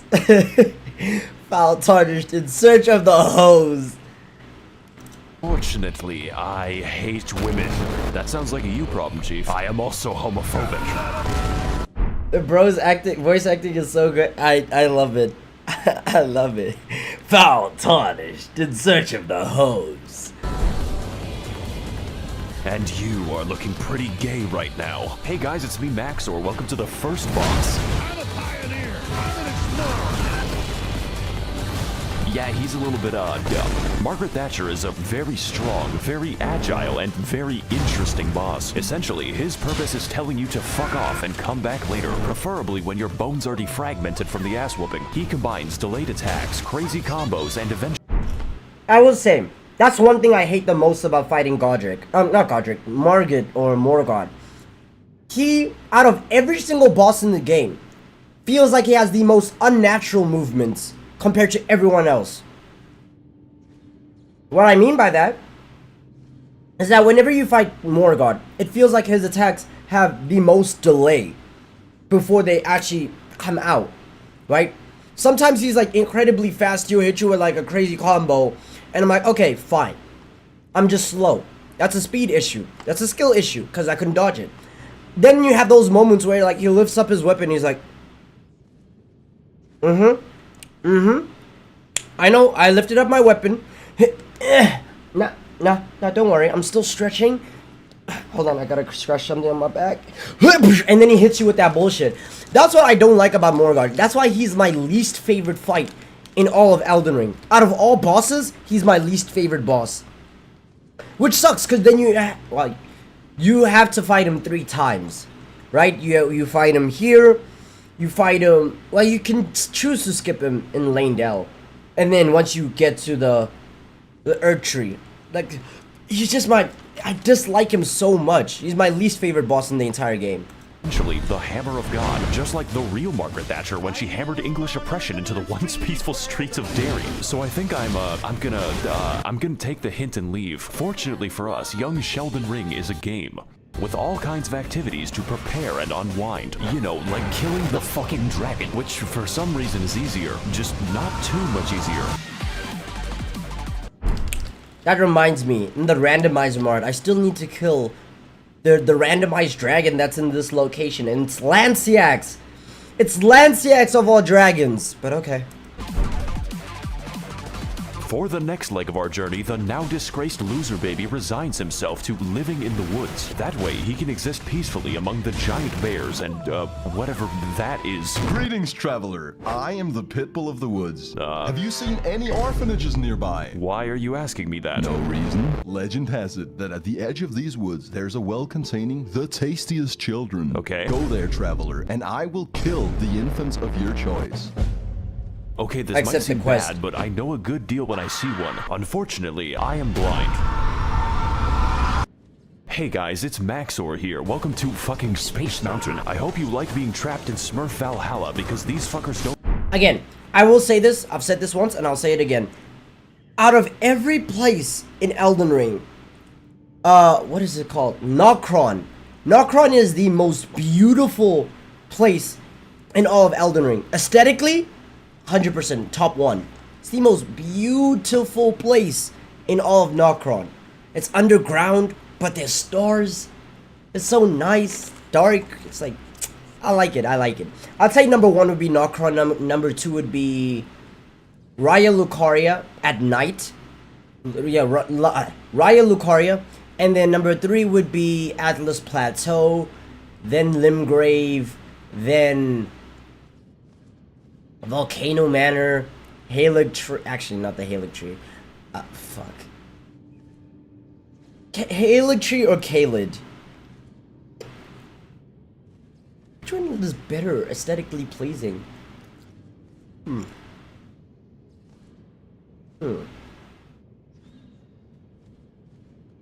Halig Tree over Kaled. I'd say Kaled is like nice. Kaled is like one of the best theme-wise, right? The lore just screams itself when you're in Kaled, and also when you're in Leyndell. So that's why I really like Kaled. But like visually, oh my god, this place looks beautiful. Nokron, number 1, top 1. Messing around with overlay effects, filters in Adobe can give you somewhat of this feel. Overlay, darken, contrast, divide. Yeah. The stuff that you play around with in Photoshop. Don't play around, so to keep things short, this forest is watched over by the spirit of a gentle stag, and my immediate impulse is to kill it. This necessitates lighting 8 fires scattered throughout the sacred grove, or more accurately, sprinting between them while enduring the trials of free acupuncture meets Markiplier jump scare. That is not a sentence I thought was possible, but then... What I hate about these little balls over here, pause. These electric balls that fly in the air is that you can't kill them. You can't kill them. Or actually, can you?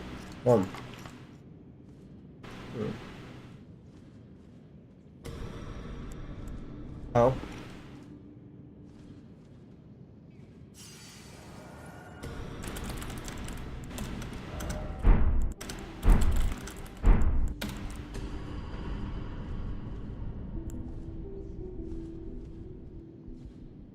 See?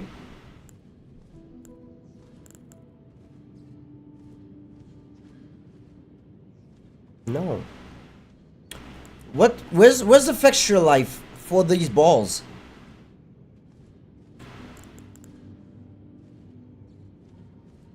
Cause they hit hard, and I don't think there's a way to kill them in game.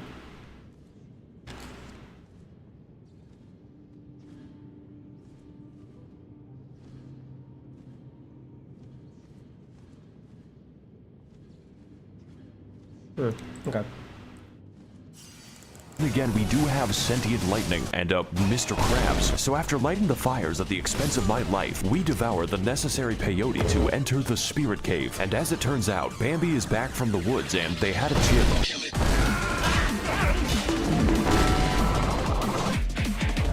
I like this fight. He shows me how bad I am at the video game and, reenacts my trips to the horse race in 2006.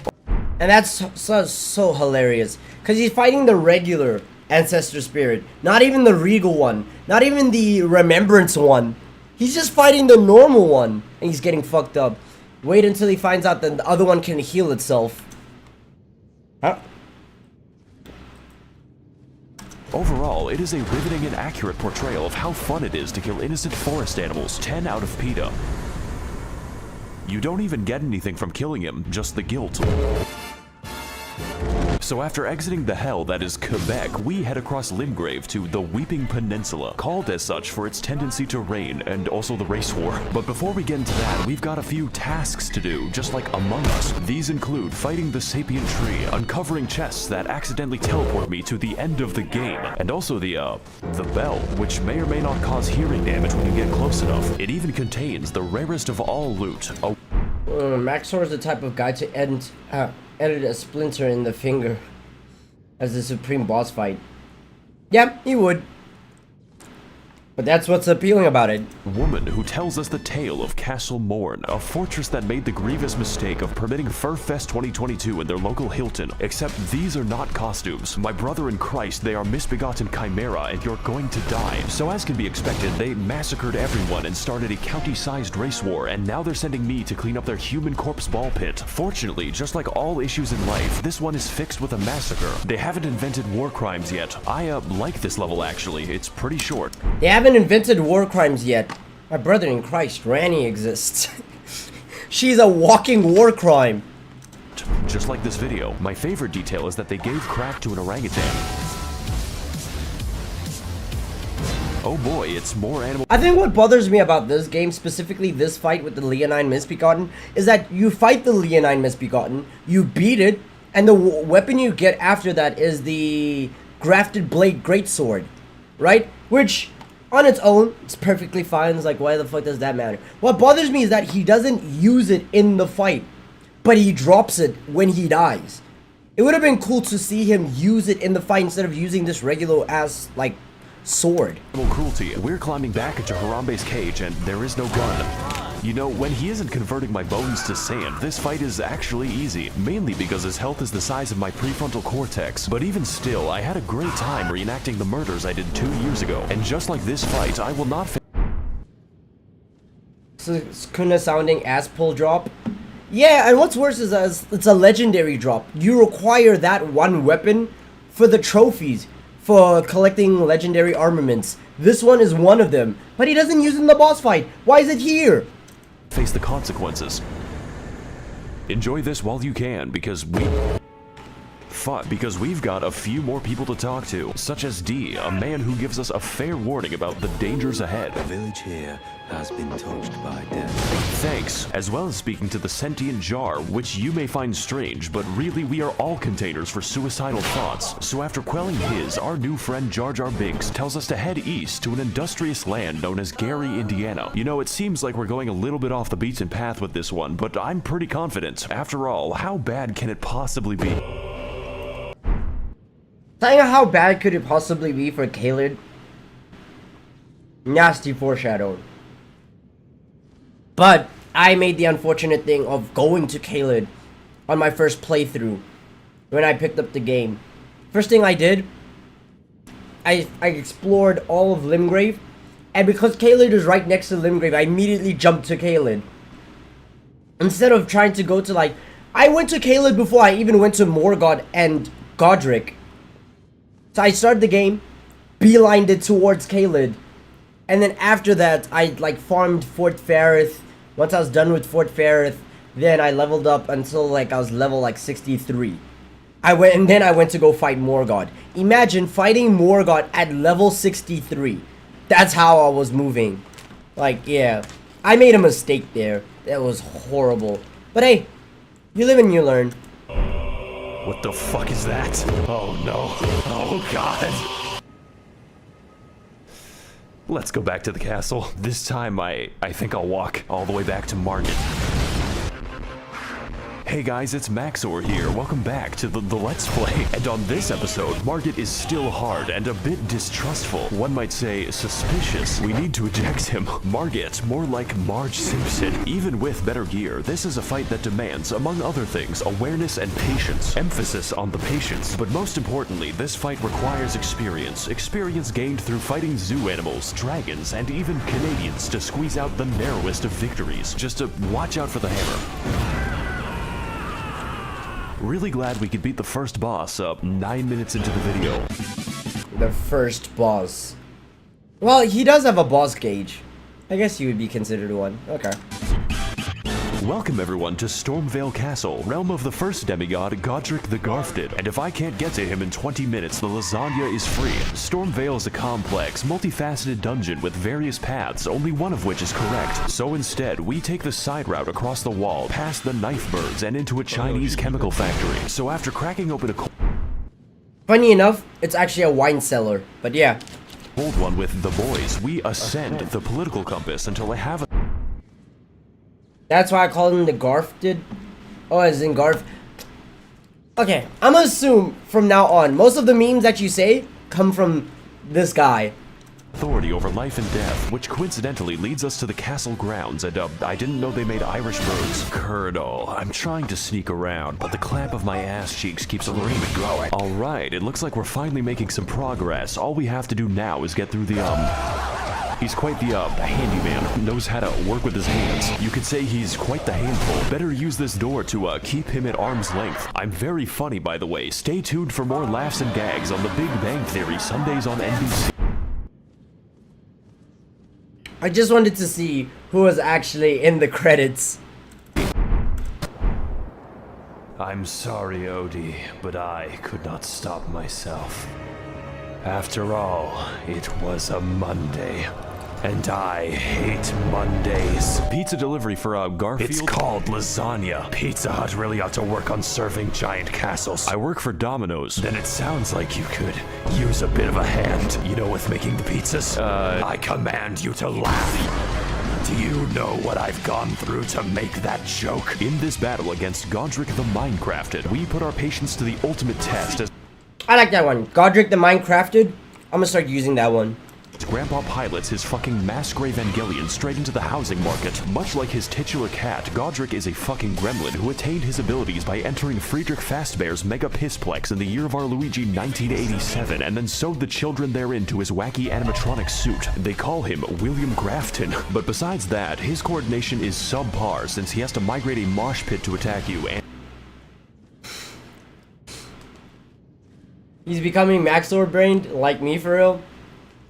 I'm just saying, these are good names. William Grafton.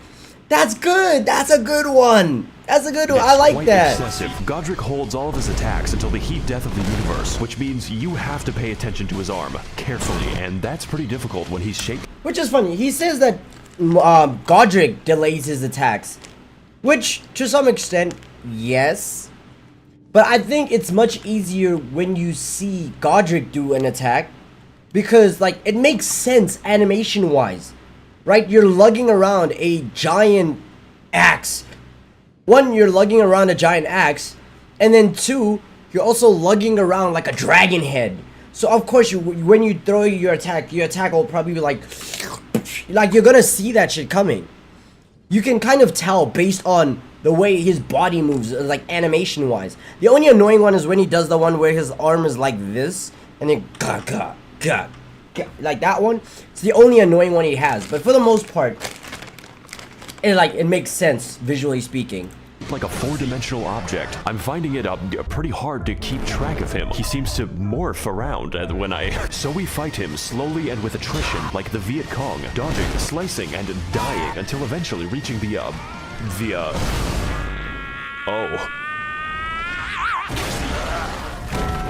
Oh God. I guess he didn't need it. I also wonder how his meme folder looks like. To have all these sound effects, visual effects, all that. How does his meme folder look like? So to overcome the taxes on his 401k, Godric decides to order a bad dragon to release his inner Todd Howard's The Skyrim. Finally. Thank you to him for specifying how. Do not Google a bad dragon.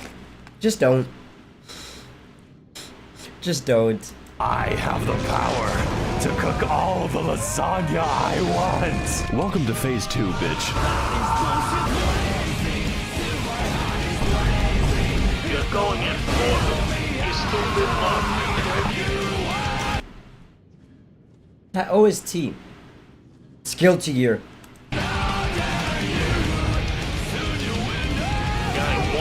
Now, I thought it was some anime music. It's Guilty Gear. To be fair, Guilty Gear does feel like anime music. This is the best game ever made. Ah, the Round Table Hold, my favorite location. There's really nothing else like it in the realm of physical science. Speaking of which, it's been at least 3 seconds since a homeless guy yelled at me. Let's fix that without going to Los Angeles. Hey, people. Oh God. It is I, the Lore Man. Okay, do you know where the bathroom is? My IQ is the highest among all Reddit. That's not saying much. Did you know Renala of a full moon resides? Okay, you know what? within Never the mind. Let's just talk to, This is worse. Let's, come back to that eventually. I honestly think that, like, the two fingers would speak in wingdings. Just makes sense. Why? It's two fingers. It can't speak in sign language. So, wingdings. Oh, I guess I'm stuck here. Fuck. Congratulations, we've made it past the first demigod out of 6.5. I'm sure his subjects will remember him fondly. Remember all those adventures we had together, all those places we've been. That was 10% of the map. I'll probably finish these videos in a nursing home. This is the rest of the game, and percent How of does the map. that edit I'll probably timeline look finish like? these videos in a nursing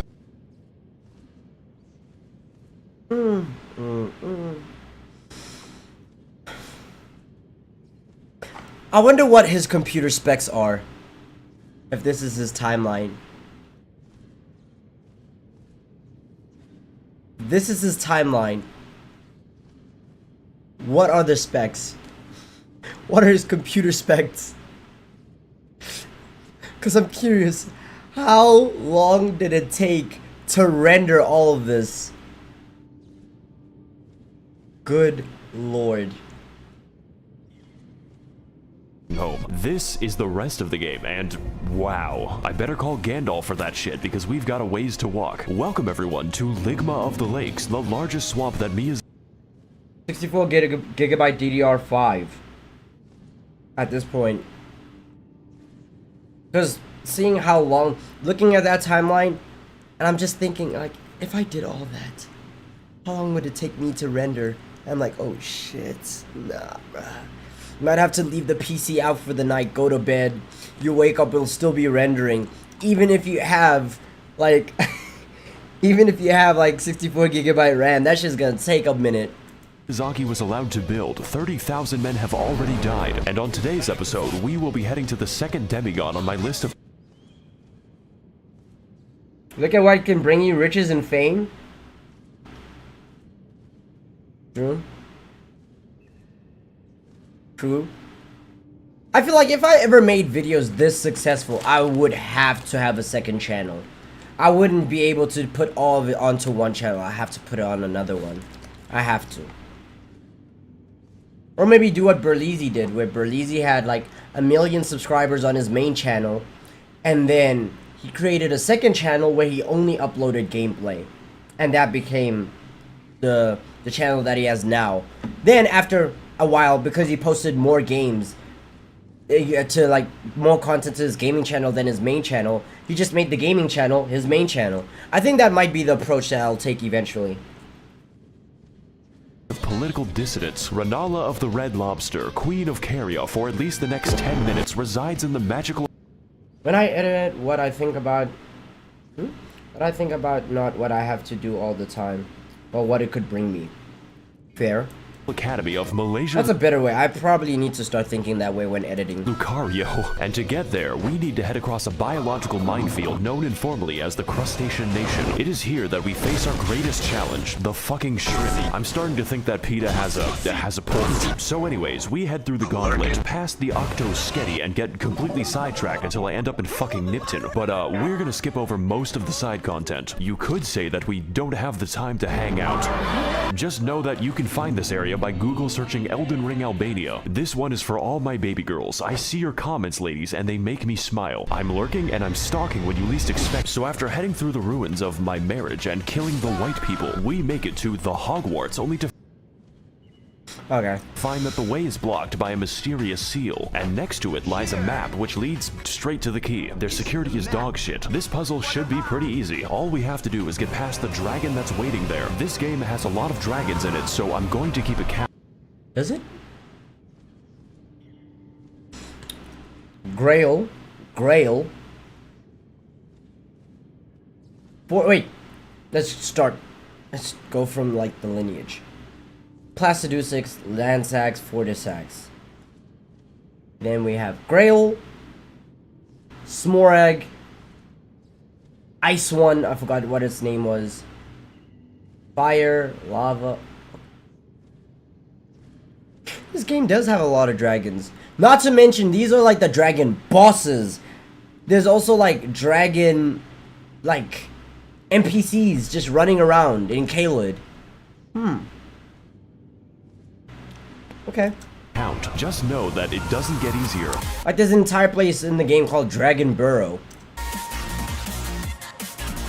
So now that we've broken into magical racism land, it's time to enact our revenge upon Chris Angel Mindfreak in one of the most pretty good-ish dungeons of the game, featuring brand new challenges and enemies such as the Spastic Child, this man 30 times in a row, and a homeless guy who helps me extract the blood from my body. Raging Lucario is a Raya Lucario would be considered a legacy dungeon. Yes, correct? Right? Volcano Manor, Legacy Dungeon. Raya Lucaria should be a Legacy Dungeon. Stormvale, Legacy Dungeon. Okay, yeah. Raging Lucario is a fairly linear dungeon with some rather unusual architecture. Now, I'm no interior designer, but why is the entrance to the school a graveyard? Is this America? Anyways, we drive past Ohio as quickly as possible until we end up near the lecture hall. Singular. There is only one in the entire school. I guess they just do it on Zoom. And for today's lecture, what is the dog doing?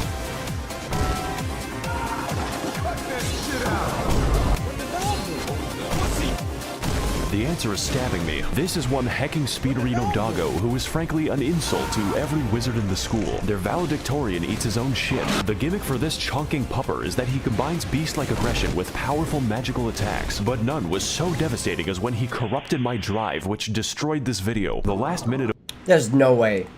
There's no way. None was so devastating as when he corrupted my drive, which I guess the boss fight was that intense. Destroyed. Also, he's doing all of this in Premiere Pro? Not even After Effects? This video. The last minute of footage was reconstructed from memory. But besides that, his moveset is varied and intense, requiring expert evasion or just a lot of healing. It really is a shame that his health bar is the size of an amoeba. I guess my weapon's just covered in chocolate.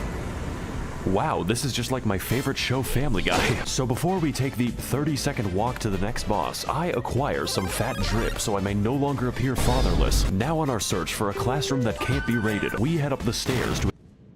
Imagine that shit corrupting. I'm not gonna... If I made a project this big, with all this editing, and got corrupted, I'm dropping the project. I'm quitting the project right there and then. To experience bowling in VR, and after learning how to phase through oncoming traffic, we become sidetracked again as I am teleported straight. It got corrupted for him, 1 minute of it, which is like 3 hours of work. I can handle 1 hour, but if I lost like 5 minutes, 5 to 10 minutes, I'm dropping. I'm dropping. I'm just dropping the project. It'll get done eventually, one day. Straight to the Turtle Pope, who wants to sell me things. His existence isn't explained, and I don't want it to be. Only horror lurks behind that stare. Let's move on to something less disturbing. I can't believe I went to college without once seeing Ben Shapiro. I said less disturbing.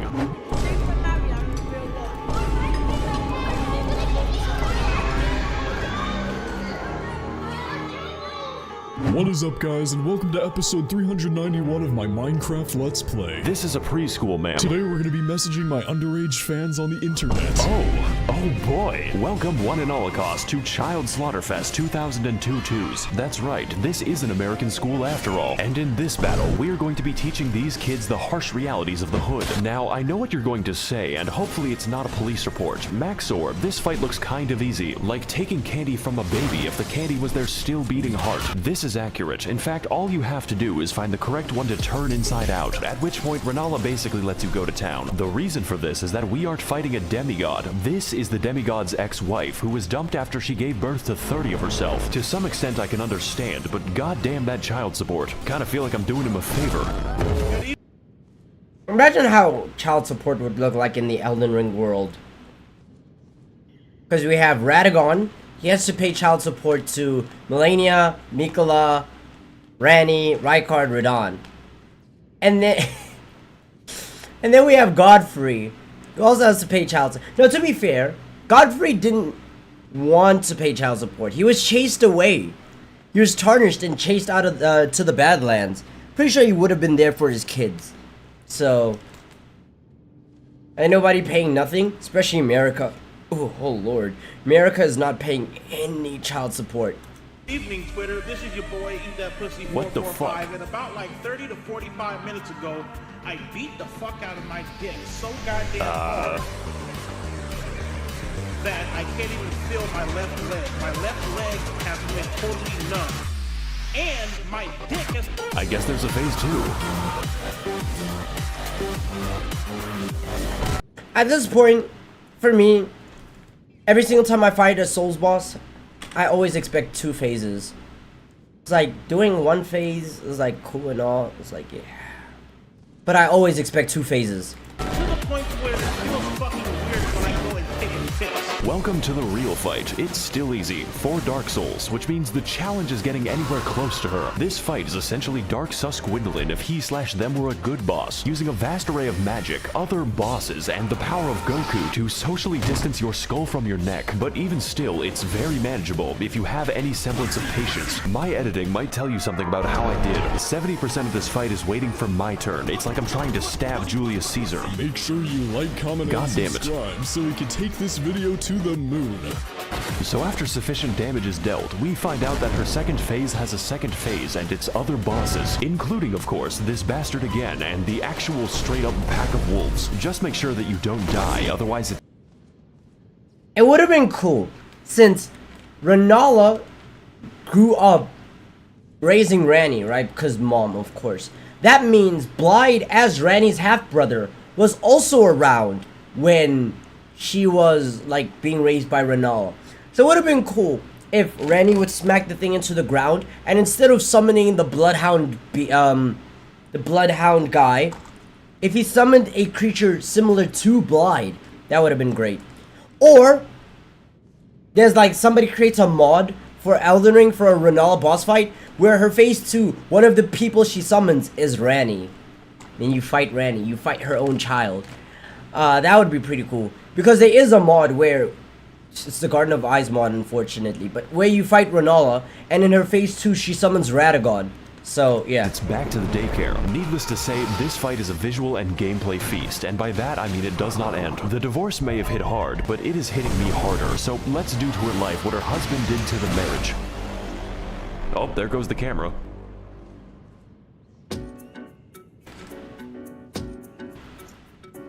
I fucking hate this place. It's making me want to minimize the amount of air I breathe. Greetings again, Tarn. Yeah, okay. What knowledge do you seek that brings you to my domain? Okay, so I've been to Red Lobster once already. Where do I go next? Caelid.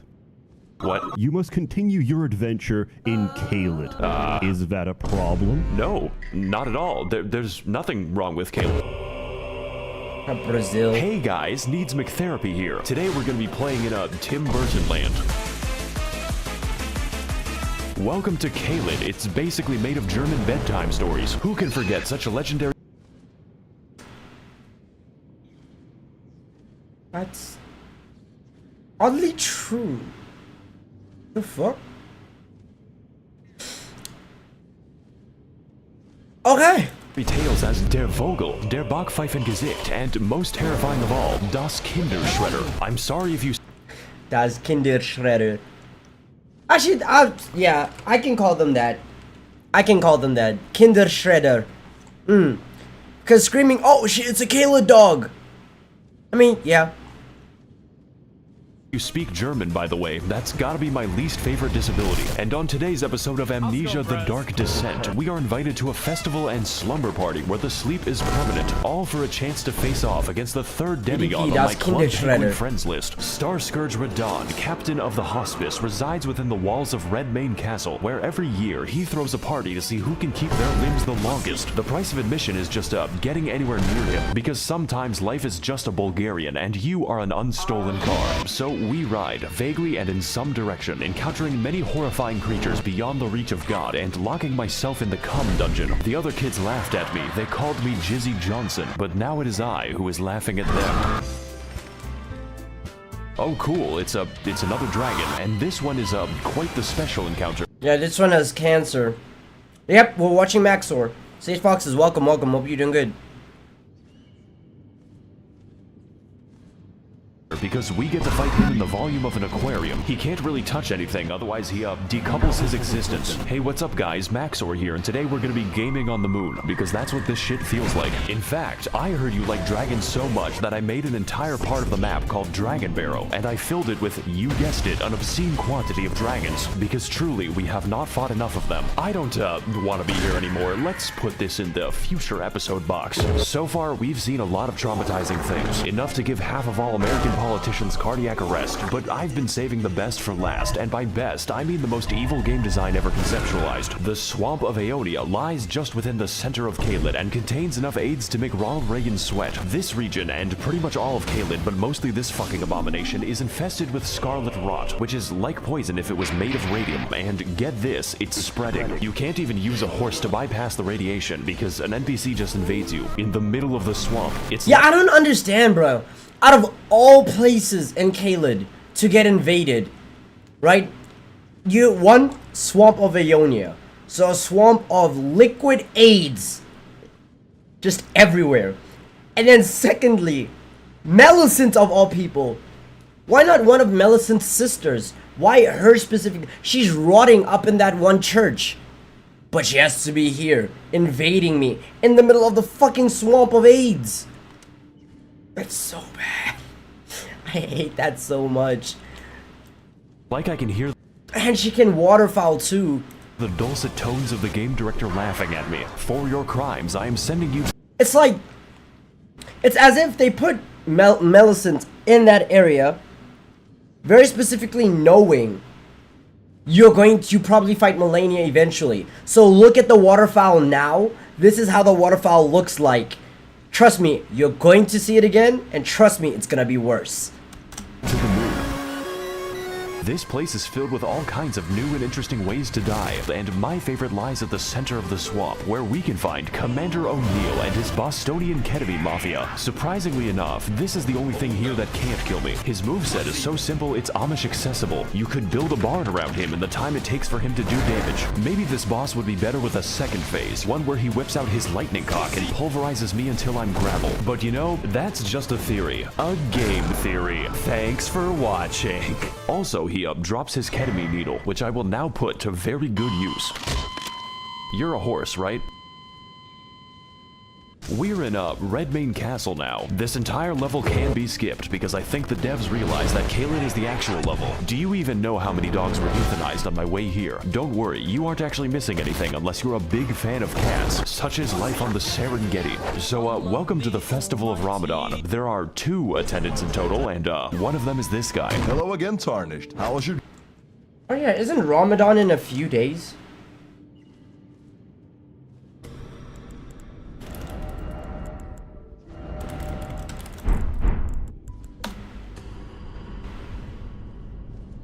Four days from now. Okay, on Friday. Nice. Wait. It's Tuesday, isn't it? Monday. It's Tuesday. It's Tuesday, isn't it? Oh yeah, because it's midnight. Alright, okay. Your journey down the well. What the fuck is wrong with you? I'm just passionate about my cuisine. Speaking of which, did you ever find those children I talked about? Welcome one and all cost to Child Slaughterfest 2022. No. Shame. You know what? Maybe the jar will be a bit up. Okay, never mind. So with a stroke of obscene luck, we find a mostly sane person who tells us via YouTube Rewind that Radon is not here. Technically. You see, this castle is his euthanasia clip. Why is music going off on the side? Him bringing up the fact that this guy looks like Slave Knight Gale. With a stroke of obscene luck. Now I can't look at him the same way. Same person. Huh. I can't look at him in the same way anymore. I just see Slave Knight Gale now. Who tells us via YouTube Rewind that Radon is not here. Technically. You see, this castle is his euthanasia clinic, and we are going to pull the plug. I'm sorry, Grandpa. I have to charge my Switch. His consciousness has been gone for several hundred years due to the demigod Melania, who is the blade of Mikola, by the way, but that is a story for later. Essentially, his mind was eaten by the Scarlet Rot, but this man is literally too angry to die, and we are attempt number 500 to kill him. So, I'm liking... Amir, welcome. Hope you're doing good. How's it going? I'd say it's going great. Managed to finish editing a video that I'm going to be releasing very soon. And yeah, we're chilling. Playing Elden Ring. Now we're watching some, an inaccurate summary of... bad English. An incorrect summary of Elden Ring by Maxor. These odds. I'm just built differently. Very Willed Smith-friendly. Let's go start the mercy killing. And why is he so far away? Are those summon signs? Yep, I think we've all seen that from experience. Radon is like, why is the boss so far away? He does that thing. Sometimes you try to roll early because you think it's gonna be an arrow that just goes in one direction. So you roll early and then you see a little... Yeah, yep, we've all been there. Some of us are still there. Welcome everyone to the open world RPG where I roleplay as the victim, and today we're doing one of the best fights in all the video games. Starscourge Radon is a big, buff, absolute unit of a boss whose only instinct is recycling your flesh back into the ecosystem. But you are not alone in this battle. There is no limit on how many people you can summon, and if they die then you can just do it again. I'm sure they won't mind. I have essentially converted the game into an RTS. Gotta fight Raid Boss Radon in World of Employee Harassment. Now you can fight him alone as a real gamer, but why would you? This is a goddamn festival and I will not be having sex by myself. Before you can even reach him, Radon is sniping your ass with the accuracy of my opinions on the internet, and yeah, I'm not gonna lie. Radon is a man who is wild. He's a wild animal at this point. He's just crawling, eating the flesh of people around the battlefield, roaring to the skies. He's a madman. Yeah, he's a fucking sniper. I don't get it. How are is he like Toji in Jujutsu Kaisen season 2, where he gets brought back and he's like just functioning off of instinct? Cause how are you that good with a bow? Also, to think, Radon is a fucking unit. He's a dual swordsman who knows gravity magic and is a good archer. Fucking warrior unit. I wonder what other weapons he could use.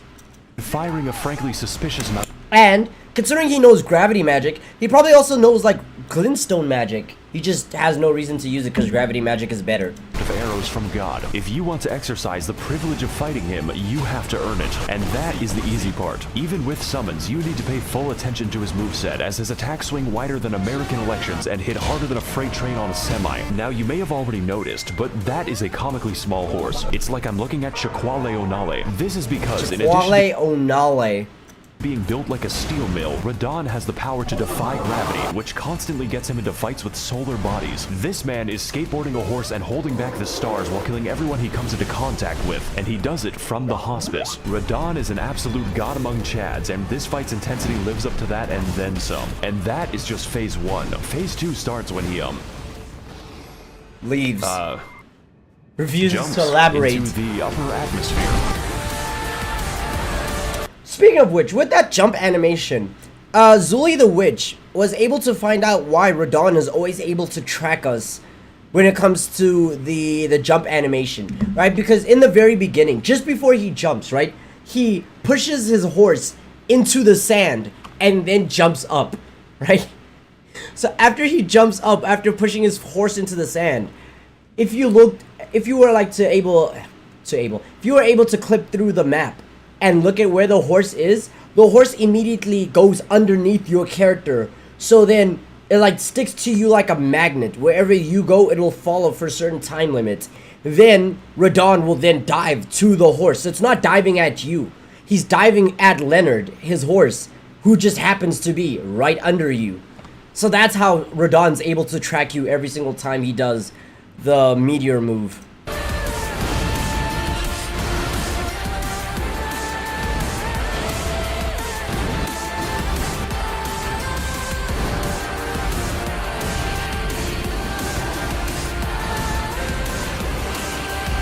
This editing is really good. Loki, this type of editing also kind of, to a lesser extent, reminds me of the most recent video that Gokunaru made on Sneeko. The absolute annihilation of Sneeko. I'd recommend watching it. We could watch it tomorrow. I've already watched it, but we could watch it again tomorrow. Because that was also a really well-edited video from Gokunaru. Jesus Christ, he is a thick one.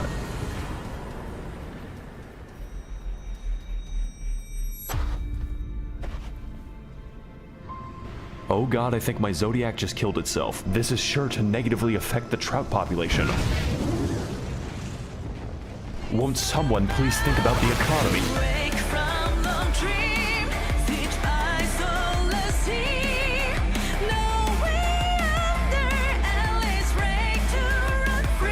I love that.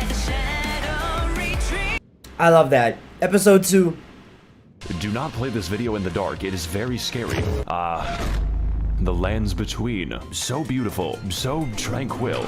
Until I showed up. Welcome back everyone to Elden Ring, one of the games of all time, featuring deep role-playing mechanics, riveting combat, cool math games, happy Wii hosts, and probably a story so convoluted that entire YouTube channels exist just to tell you about it. I do not know much about the lore, but Yo, have y'all seen that one video that was posted? I think it was by Smoketown.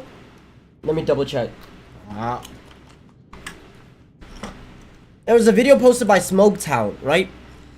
And it was like a 6 to 12 hour video on fucking Elden Ring. Holy shit, I saw that. I was like, no. No. No. Like, yeah. Okay. Was it this guy? 13 hours and 37 minutes of Elden Ring lore. Part 1. 12 hours and 31 minutes of Elden Ring lore. Part 2. Holy shit. And then 10 hours and 7 minutes of Elden Ring lore for part 3. Holy shit. A 35 hour long, not even 30, it's like 36. 36 hours of Elden Ring lore in 3 videos. I saw that shit when I opened my YouTube for the first time, and I saw it. Like, I opened my YouTube, I'm like, oh, okay, Smoketown uploaded a video. I looked at the timestamp. I'm like, oh, it's 13 minutes and 37 seconds. I was like, wait. 1, 2, 3. I was like, holy shit, 13 hours? I was good off that. That day, I was good off that. It's like a whole almost a day and a half. A day and a half of Elden Ring lore. I'm sorry. No. I do know one thing. Melania is definitely the Blade of Mikola. When Bro we has left off, we had endured Bro's single video has more content than my whole channel. That's what I'm saying. Well, I wouldn't say for mine because I stream every day, but still, in terms of my uploads, yeah, he has more. Suffering in our quest to destroy the cast of Percy Jackson, but do not worry, the pain has only just begun. And if you somehow haven't seen the first part, then that's fine. I have also seen JoJo. So with the Elden Ring shattered and scattered among America's inbred dipshits, it's time to tear our way through enemies aplenty, attempt to find a girlfriend, almost impossible, and test the true strength of my hardware, because this will be our greatest challenge yet, and also the easiest challenge for the rest of the game.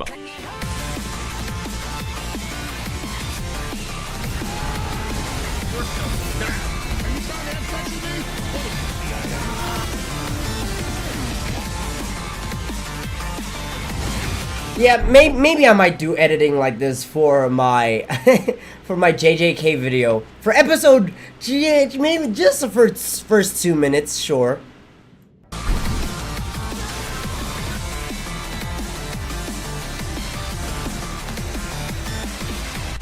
Or at least I'll try. Last time on Blatant Copyright Infringement Fair Use Edition, we struggled to take Grandpa off his life support with violence, delivered Garfield his precious lasagna, and finally convinced Joseph Hussein Biden to end it all with nuclear fire. I'm dead serious. Wow, that was fucking crazy. I better fast travel to the third Impact Evangelion. We're moving at a real breakneck speed. You know, just when I was thinking this game can't possibly get bigger, it gets significantly bigger. I'm not sure if the developers are okay, especially since they're trapped in the same room as that man. It turns out nuclear weapons— Bro! Oh, accidentally dropped my phone on my desk. My fault if y'all heard that. My fault. What I find so funny about Elden Ring is that the moment you encounter Ranni, you realize one thing. The height— let's see, hold on. When you see her sitting on her throne, the funniest thing to me is realizing she's sitting on a stack of books. Cause she's that small. Like, yeah, she's sitting on her throne and stuff, but her throne is elevated with a stack of books so that she can look down on you. I find that absolutely hilarious. And once she vanishes, you'll end up seeing, like, the books that are there. She's just a war criminal baby. Right? She's just a war criminal. No baby about it. She's tiny, though. Great way to excavate the earth, and there are no long-term consequences, which means we've got an entirely new area to explore, hiding just— Imagine if there was a DLC, right? Like a second DLC for Elden Ring, where this area that's floating up becomes like a second Fair Missoula after time passes, of course. Because it does look very similar to Fair Missoula. Are no long-term consequences, which means we've got an entirely new area to explore, hiding just beneath our feet. And no, we're not going to visit the Blue Man Group again. I still have the nightmares. Wait a second, this is Michigan. I need to leave as soon as possible. Hello, traveler. Ah, it's a woman. I'm possessed of 4 arms, and that is what tickles thy fancy? Pringles can. Art thou of no more brain than stone? Can you speak English?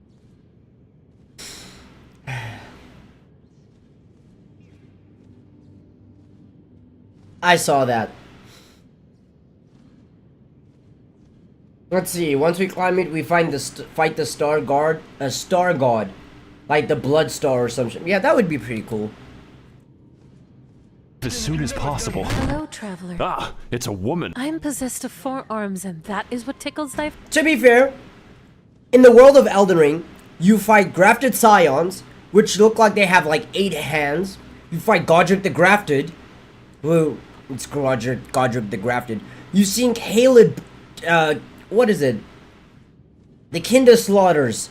You've seen Kayla dogs that look like T-Rexes, but dogs at the same time. So a blue woman with 4 hands is like, okay.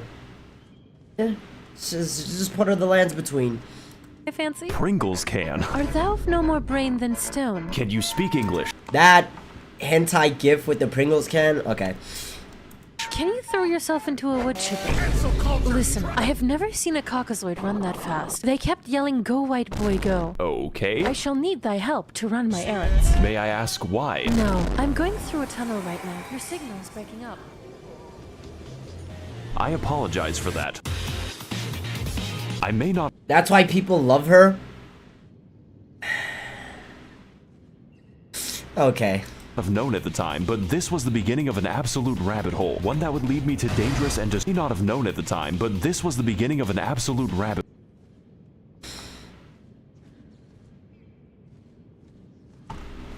Oh.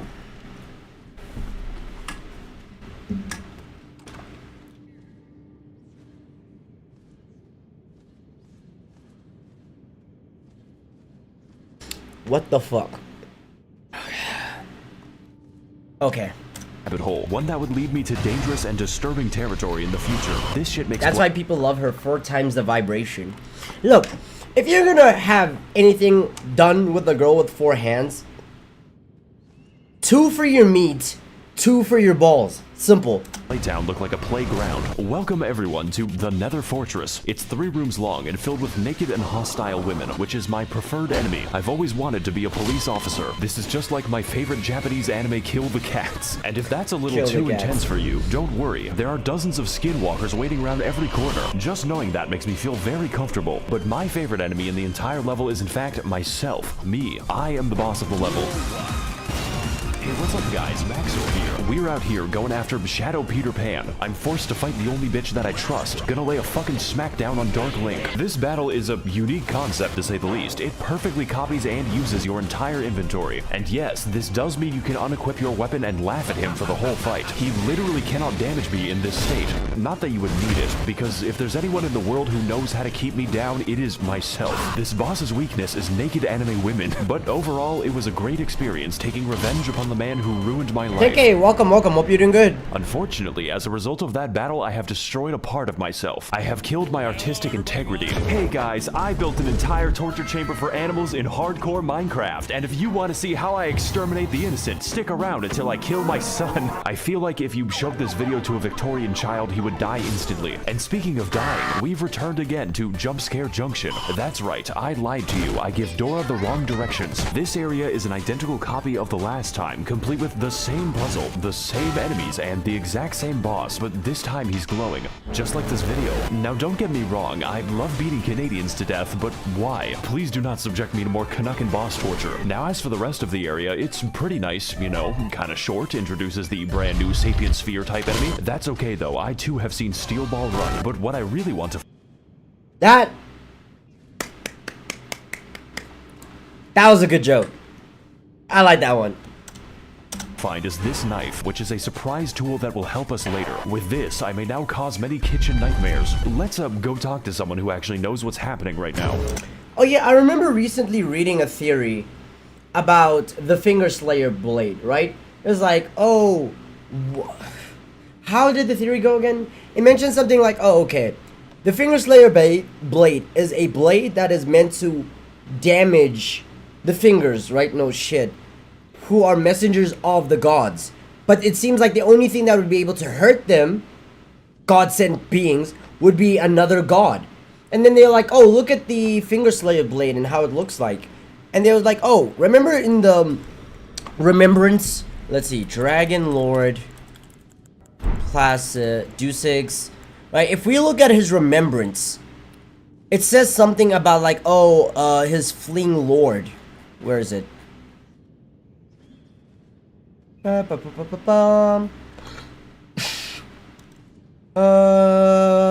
is it? Nope. Nope. Oh yeah, here it is. The Dragon Lord whose seat lies in the heart of the storm beyond time is said to have been Elden Lord in the age before the Urgery. Once his god fled, the Lord continued to await its return. Right? So then people were like, oh, well, the theory was like, oh, okay, the god fled. And if we look at the Dragon Slayer blade, no, not Dragon Slayer, Finger Slayer.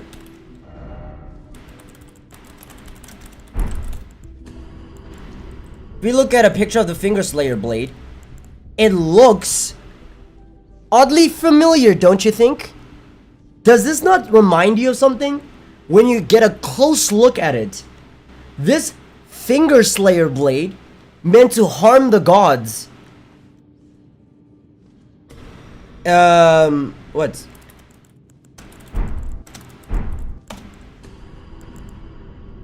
Looks oddly familiar. Does it not? It looks like a more withered version. It looks like a more withered version of the Sacred Relic Sword. And remember how we got the Sacred Relic Sword? The Elden Beast turned the body of Radagon into a weapon. Look at it. Looks like a more decayed version of this. Just bent to the side. So, the theory was like, oh, okay, Dragon Lord Placidusic's Lord fled, and at some point after fleeing, got turned into this shit. a god capable of killing other gods or messengers of the god. And I saw that theory. I was like, that makes fucking sense. Godslayer blade, Godslayer or the Fingerslayer blade is made from a god, used to kill gods or messengers of the gods. So that means, realistically speaking, this right here, the Fingerslayer blade or the Sacred Relic Sword, could also possibly kill the two fingers. Okay, we're fine. So yeah, that was pretty interesting. Not you, though the alternative isn't much better. Hey, Tarnished. Yeah, hi. I see you've come to me with LondonBinKnife.png. So you know what it is then? No, but if you desire a refund, I must redirect you to Ronnie the Witch in her Karian call center. Only then can you rebate your purchase. Oh, I've met Ronnie before. She's, interesting. But I must warn you, Tarnished, the temptation of a blue gash is strong beyond belief. I too have felt the call of her puppet hands upon my tackle. Just imagine, Tarnished, what those 4 armpits must smell I'm like. going to leave I don't think they have a smell, okay? I doubt Ranny sweats. She's a fucking doll. now. Welcome everyone to Horrors Beyond Comprehension, a land of the hands as it were, the Finky Dinky. Making my way here was a treacherous affair. I had to dodge the magical artillery using my immense skill. This place, however, is anything but safe. I would describe it a bit like the SpongeBob Does it smell like perfume? Do you think Granny has a sense of smell?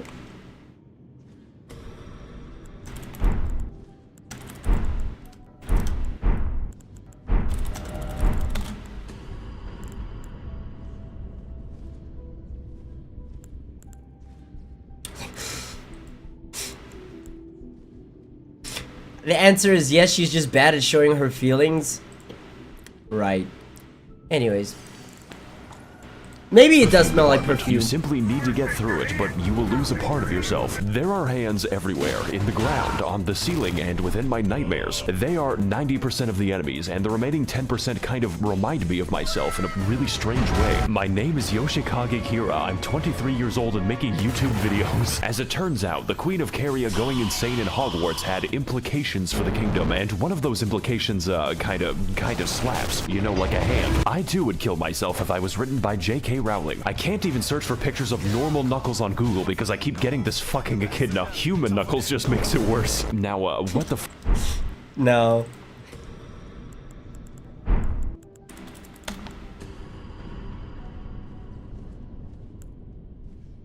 Okay, not bad. Okay, they turn Knuckles into like Ugandan. Okay, just make him black. Perfectly fine. Okay. Honestly, I expected worse. It's not bad. I don't mind it. fuck was I talking about? Oh yeah, so after dealing with my Oni-chan and killing the only normal people for miles, the game just gives up and has us fight a ghost instead. I've always wanted to kill a white woman, also I'm Magic available at missile! this address. Magic missile! Magic missile! Ugh. I forgot, I don't even know the name of that YouTuber, but he popped up on my recommended, and it's like he plays COD, and he just, every single time he does something, like, everything that he does is a magical spell. So I think the magic missile is the drone, the exploding drone. It is actually an iteration on the previous Tree Sentinel boss, so it's a really good thing that I beat him. You could say I have a lot of practice with the moveset. This time, however, we've got a copious amount of magic, even greater speed, and a horse ghost, which implies that there is a horse hell. Horses don't belong in the battlefield, they belong in the McDonald's menu. I can't even turn the bastard into glue anymore. This is just like George Orwell's Animal Farm. In summary, this boss is good, but nothing we haven't seen before or will see in 5 minutes. The magic earns her a really comfortable spot in B tier right next to herself, but that is a story for part 19, so for now I'm just— Low-key, I should probably do a tier list. I should probably do a tier list for Elden Ring bosses. Considering I have fought all, well, have I fought all 163? Yeah, I have. Send her to a farm upstate.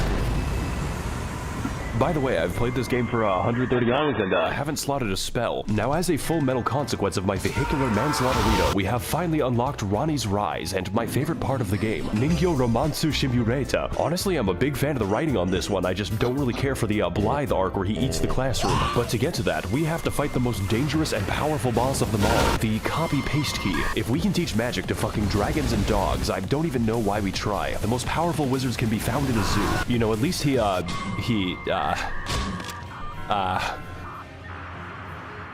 gone. He has chosen peace. I guess all that's left to do now is enter Toyota High School so I can finally meet the love of my life. How the fuck did you do that? Do what? Ohayo gozaimasu. Also, I really do wonder why Ranny's, like, spiritual form is, like, not 100% attached to the body. It's not, like, in her, the puppet. It's, like, slightly outwards. I wonder why. She says, her long hair swaying in the Among Us Morbius Among Us sus. Or maybe it's meant to represent that one Junji Ito manga.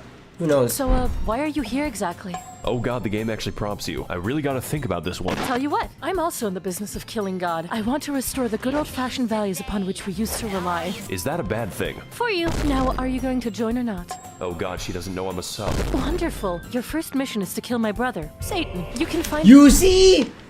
I said the exact same thing. Oh. that one time we were having a conversation. Oh, you're an interesting fellow. Why are you here? I don't know. Oh, great. How would I tell you about how I committed massive war crimes and shit? Want to join my service? Okay, go kill my brother. Find him inside his volcano. Are you trying to kill me? Don't come back until one of you is dead. Well, I guess that's it then. Time to take the elevator so I can talk to my sleep paralysis demon. Greetings, Tarnished. Oh god, not him. It is I, Brian Dog, from Family Guy. Please leave me alone. I'm not really here right now, so please... God damn it, it's an answering machine. At the tone, please record your message.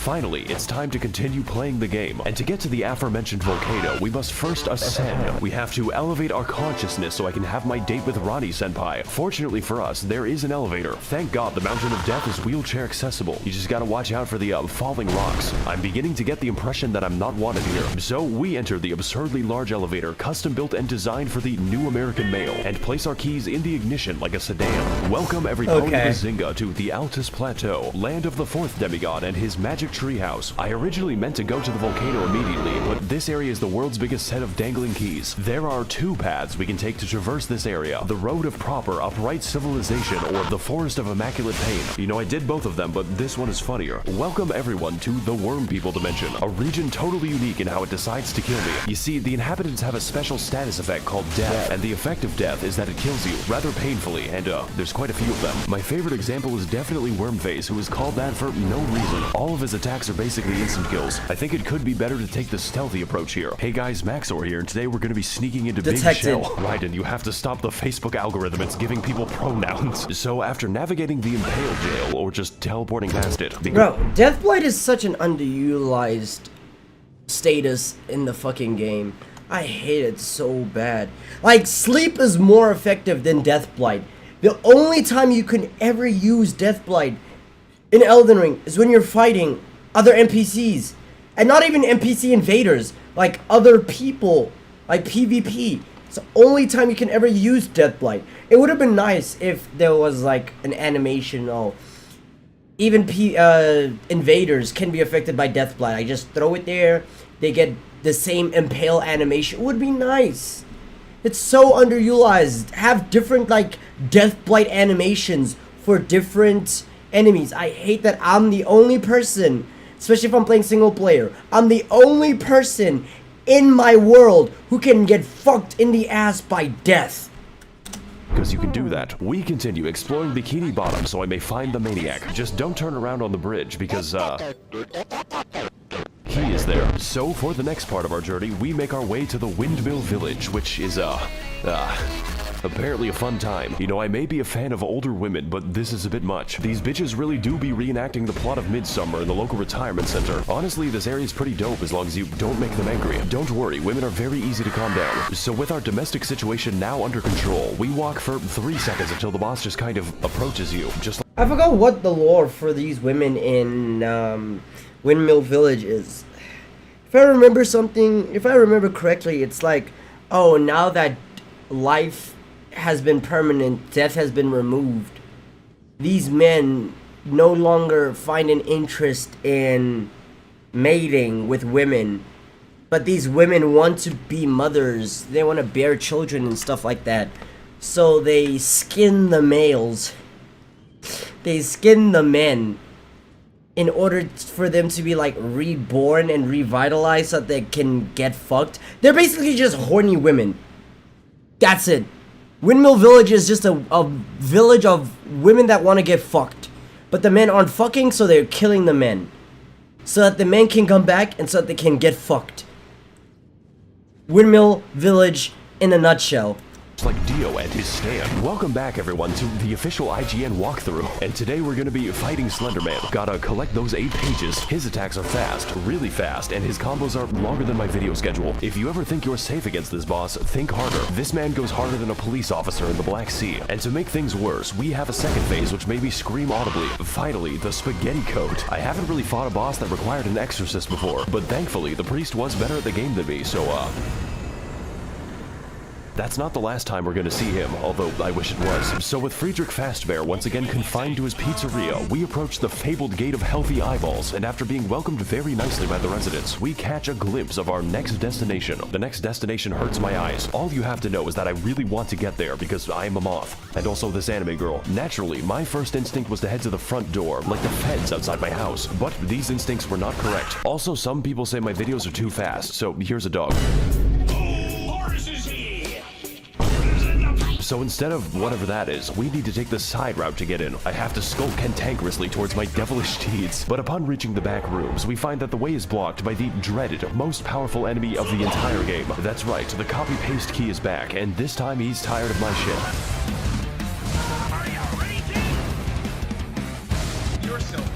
This battle is really difficult, not because the moveset is new, but because I have exhausted my horse jokes. To put this another way, he's tougher than my dad and hits harder than his belt. Not much is different this time around though, except for the damage. That is very new. This is just like my red meat. Yeah, I still think that tree sentinels have, especially draconic ones, Draconic's tree sentinels have like the scariest amount of damage in the game. They hit so hard.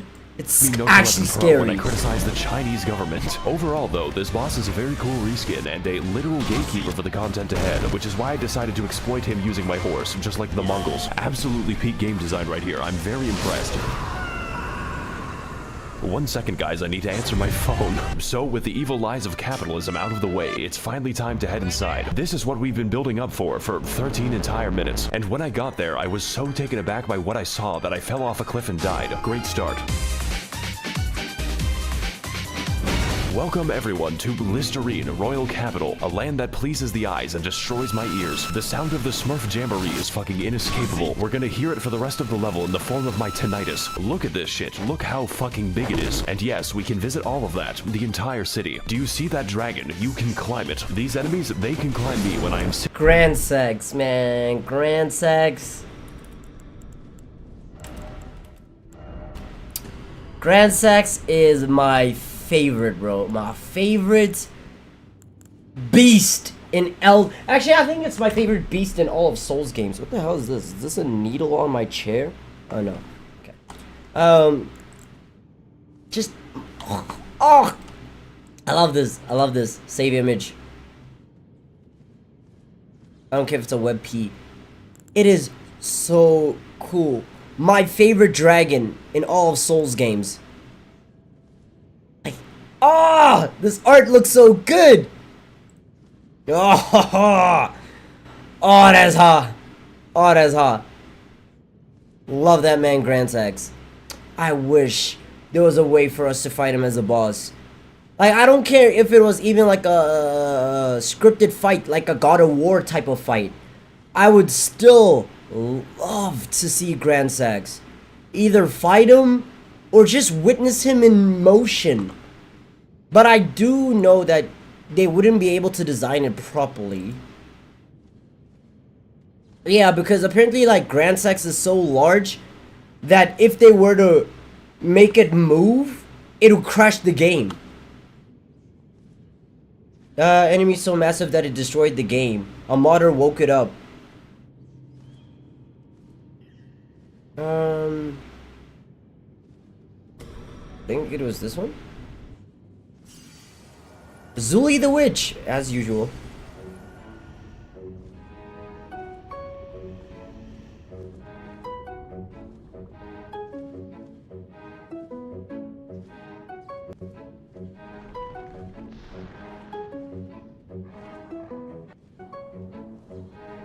It wasn't until 2019 Sekiro where the Dragon God was, okay. And so, in terms of, like, dragon size.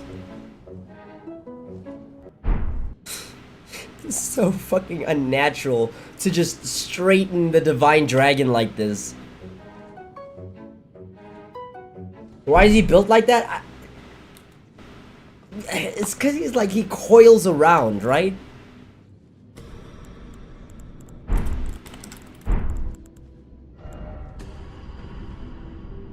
He's coiled around, and he's like, he has this, tree shit to coil around.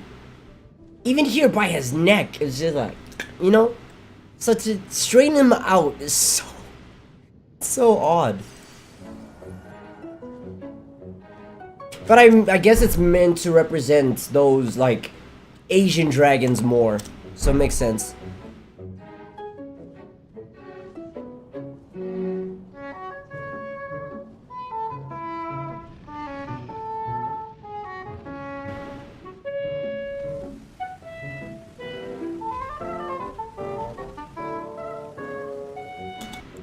Oh.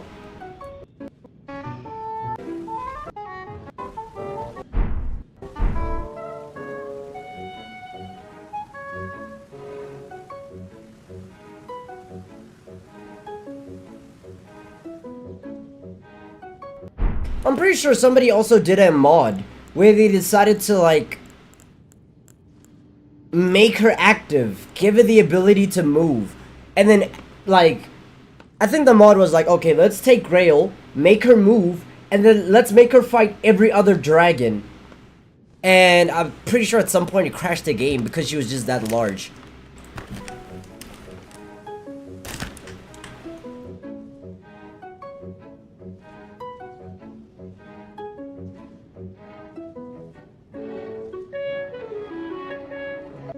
Wait, Grandsax was the instigator?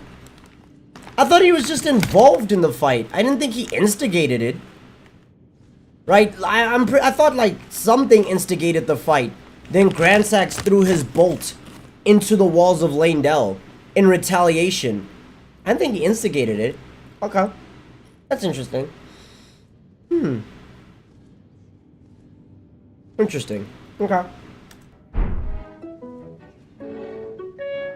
Imagine being a citizen in Leyndell during this time. That would have been the scariest experience. All of a sudden you hear like... It's like worse than tornadoes. The sound of hurricanes with each flap of the wing. Woof, woof, woof. You look up. You just see this shit flying at you. Worse if you were in the vicinity where you threw the spear. Oh lord. Right there, I would have died of a heart attack before the attack actually killed me.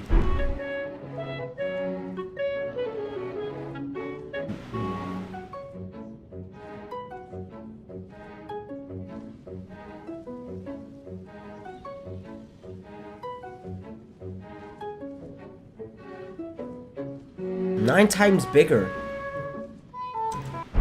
9 times bigger than the average ancient dragon. Damn, what were they feeding him? Now right there, I'm not gonna lie, Grandsax should have been the Elden Lord. Like sure, Placidusix is a Hydra. He has, or what? Is he a reference to a Hydra or is he a reference to King Ghidorah? I think he's a reference to both. But either way, yeah, sure, he's a multi-headed dragon. But he's not Grandsax, you know? The fact that Placidusix even has a move where he summons the bolt of Grandsax and makes it explode. It's like, clearly we know who the big dog is.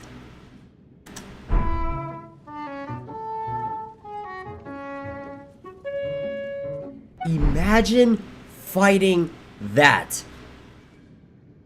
I would pay anything to fight Grand Sax if it meant fighting something like this with the size.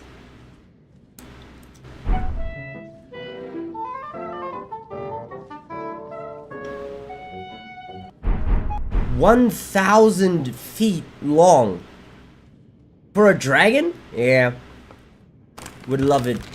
I would love it. Easily From Software's biggest dragon. A fucking man. Love Grand Sax.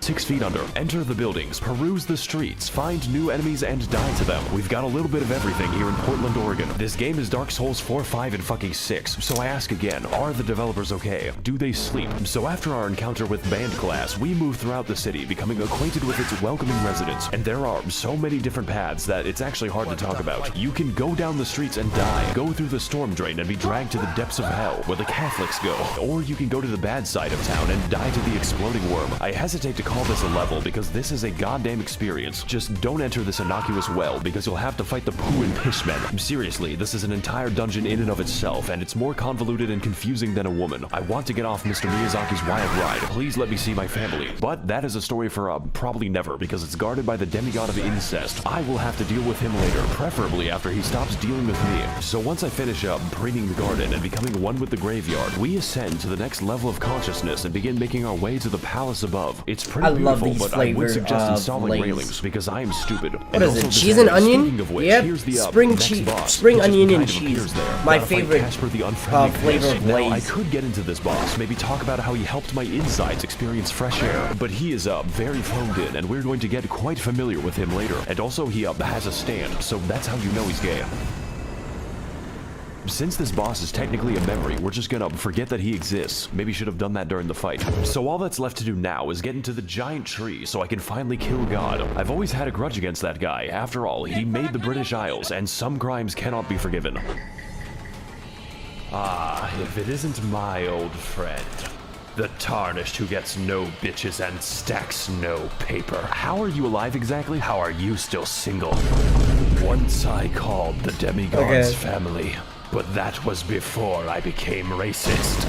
Though your tenacity deserves praise, it is for naught. For I have never lost a debate. What the fuck is wrong with you? Cancel culture strikes again.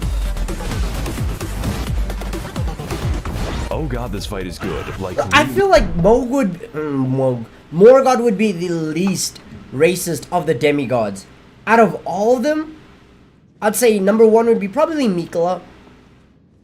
Because Mikola has a healing tree, it's literally for all. It's a refugee camp. So I'd say number one would be like Mikola, and then number two would be Morgod. Morgod knows what it feels like to be discriminated against. So he'd be like the least racist person. Or, because he was discriminated against, he's the most racist person. It's like, it's one of the two. Fucking good. I just didn't sign up to play Sekiro today. That quirked up white boy do be busting it down sexual style, and his secret is methamphetamine. This shit is fast. Very, very fast. Faster than a Genshin player's trajectory to prison. So fast that the hammer doesn't even wait for phase 2. They call him Home Depot DoorDash because he's delivering the tools straight to you. Also, yes, I can make his weapon change color at will. It's like a speed run for epileptics. But what makes this fight difficult is not just the speed, not just the mobility, and definitely not just the damage, although there is a lot of that, but just how many fucking moves this man has, and all of them have different attack speeds, so have fun with that. This time around, we've got daggers, hammers, spears, a lot of swords, and a little bit of trolling. I remember when Dark Souls bosses were just an obese man. We were so young, but this does beg the question, why was Morgott just hanging out in front of Stormvale? Was he getting his groceries? Did he use a VPN? The only assumption I can make is that he just really hates you, and yeah, I can fucking feel that. I also hate me, so to come out on top, we've got to remain quick, brace the inside of our asshole, and to verify our online sources with correct documentation, because this is the hardest boss so far and the easiest boss for the rest of the game. So whether we're delivering pizza or attempting deicide, Morgott will bring you the Home Depot experience, whether you're ready or not, and the answer is usually not.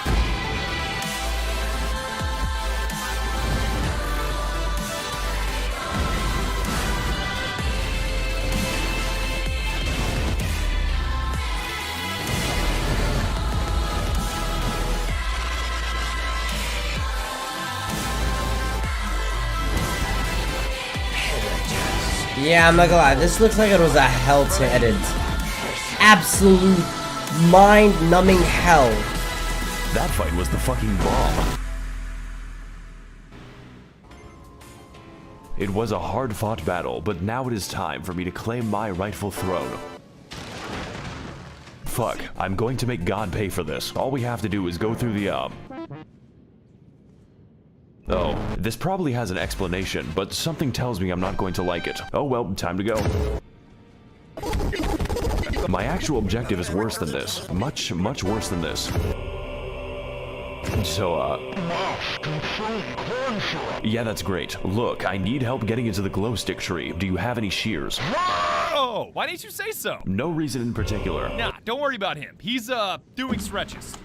For the next 5,000 years. What? Anyways, you need to, burn the tree. Excuse me? You need to go to Giant Mountain and burn someone to death. I want that shit to look like a road flare. You are scaring me. The pain is immense, and without limit. How about I just go kill Satan instead? You cannot run from me!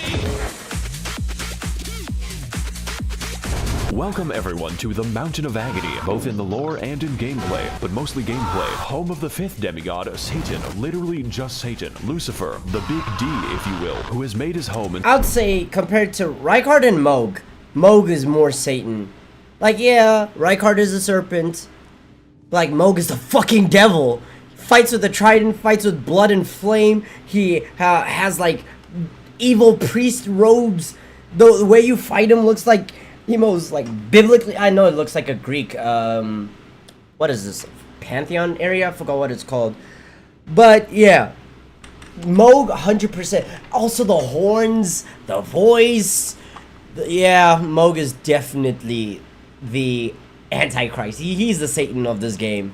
Inside of a literal volcano where he intends to commit blasphemy in peace. Just one problem. We gotta climb that shit ourselves. And the main way up is, Yep, Metal Gear. A little bit linear. I was expecting I call it the Habsburg family tree because this shit is a circle, one with a higher population of apes than Twitter.com. My favorite part was the horrifying darkness of my Appalachian camping trip. Something is after me, but I don't know what it is. Now don't get me wrong, there's still a lot to discover, but half of it is igneous rock, and what remains is a bit of special. Just gotta take out this enemy over here when suddenly bird jump scare. It feels a bit like every level collaborated to make this one. We've got people, monkeys, spastic robots, and you better believe that the hands are back. We even get to see the handyman himself. He's getting really out of hand this time. You could say that I have my hands full. This is hands down the stupidest joke in the video. So after climbing a little bit, 3 ladders in a row, we gaze over a cliff whereupon Patches just breaks my fucking skeleton. Guess I have to climb all the way back up. The top of the mountain is really fun though, especially when my computer decides to work. It's like Disneyland for Victorian peasants, or just Yugoslav war criminals. I think Satan might be up to something. It's just a guess though. So after 3 days of assorted undersea mischief making, we finally arrive at the Volcano Manor, but at that size, it's more like a volcano-gated community. Little did I know what I was getting into, starting with the, Volcano Manor is just beautiful. It's aesthetically pleasing, except for the whole blood flame stuff, It's a good-looking mansion. Just, add normal lights like a normal person instead of being all, welcome to my demonic mansion. How can we help you? Like, no. Red. Like all the flags this is giving me. I feel like I'm inside of a gaming PC. Maybe this woman can give us more info. Hello, Tarnished, and welcome to the Red Manor. Feeling creative today, aren't we? I am the virtual YouTuber of this mansion. Iron Mouse? And this is Gug. Okay. Gug is in pain. Aren't we all? Anyways. He has the connections to hire Iron Mouse as a voice actor. Pretty nifty, I will say. Can I interest you in joining the forces of Satan? We offer coupons. For what exactly? Mostly funerals, but sometimes Tesco. Well, you know what? I do want to attack God, and the mood lighting here is sick as fuck. Where do I sign? Oh, you don't sign. You kill. What? We crave innocent blood, traveler, and I expect a sufficient donation. After all, you are what you eat, and I am a child at heart. I think I chose the wrong voice actor. Hail Satan! Well, I guess since I serve Satan now, my outfit needs to get a little edgier, and my weapons need to become a little veggier. Potatoes aren't the only things that these can peel, and as a fresh recruit to the Army of Darkness, I now have access to the office break room. It is surprisingly nice so long as you avoid the souls of the damned. I do not care who the IRS sends, I am not paying taxes. Also, half my fellow demons have scoliosis, so let's just collect our first target, you know, instead of talking to them. And if I'm going to kill the innocent, I might as well do it with some chill beatings by Dr. Dre to relax and study to.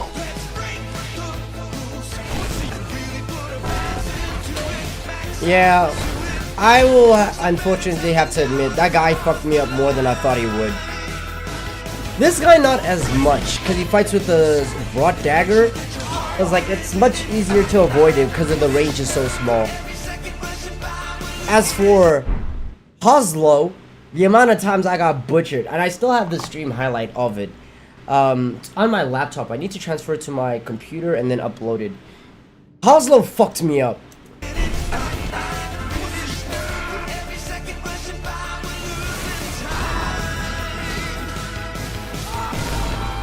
I think we might be the bad guys. Just kidding, I don't think.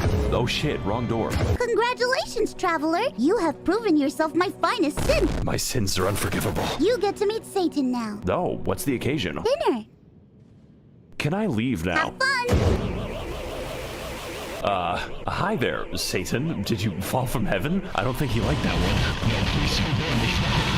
one. Okay. Hey guys, Maxor here, and today we're gonna be trapped in, hell. Yeah, so turns out war crimes and orgies are sins. Oh my god, it just clicked in my head right now. It makes sense that the DLC is taking place in a Volcano Manor-like area.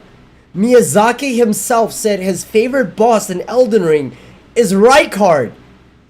It makes sense now. I was like, why is it taking place in why is the legacy dungeon in a volcano area? Or why does the boss give you the energy of Rykard involved with snakes and red hair and all that stuff? I'm like, it makes sense. Rykard is his favorite boss fight in the game.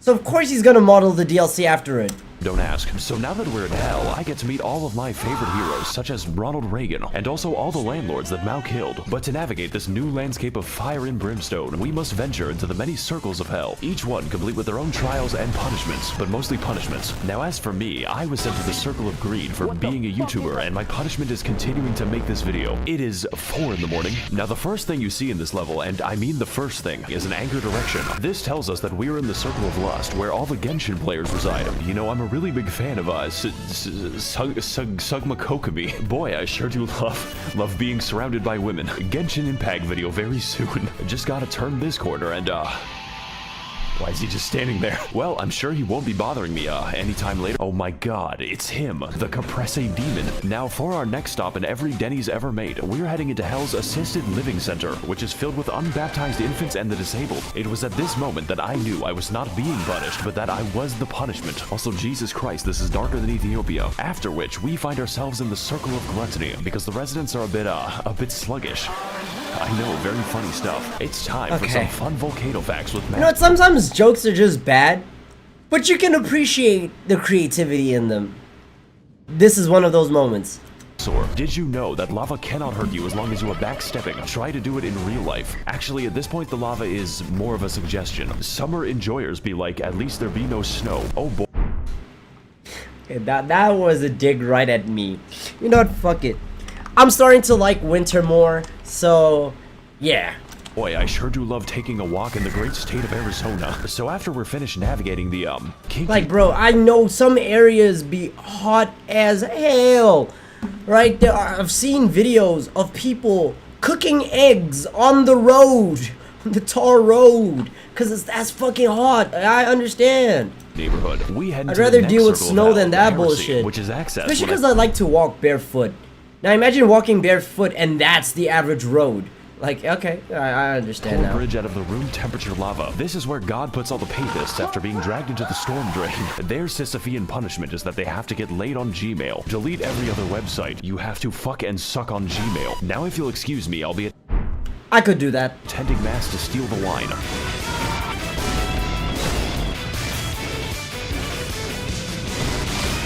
Hey guys, welcome back to my 600-pound death, and on today's episode we're going to be fighting the skinniest Reddit mod. This is not what I meant when I said I wanted jiggle physics. I think this boss may have had a few too many communion wafers. How many of those do you have to eat before it's considered one entire Jesus? This is your body, broken for me. Now, unlike the other foreskin brother, the absolute girth of this man might make you think we're in for a slower fight, but you are wrong. That would make the game easier. He is even faster than that, and that just makes me go from depressed to impressed. And just like I think that was a good thing they decided to add to the game, to like throw people off, to have the fat god skin move faster than the skinnier one. I like that. I really do like that.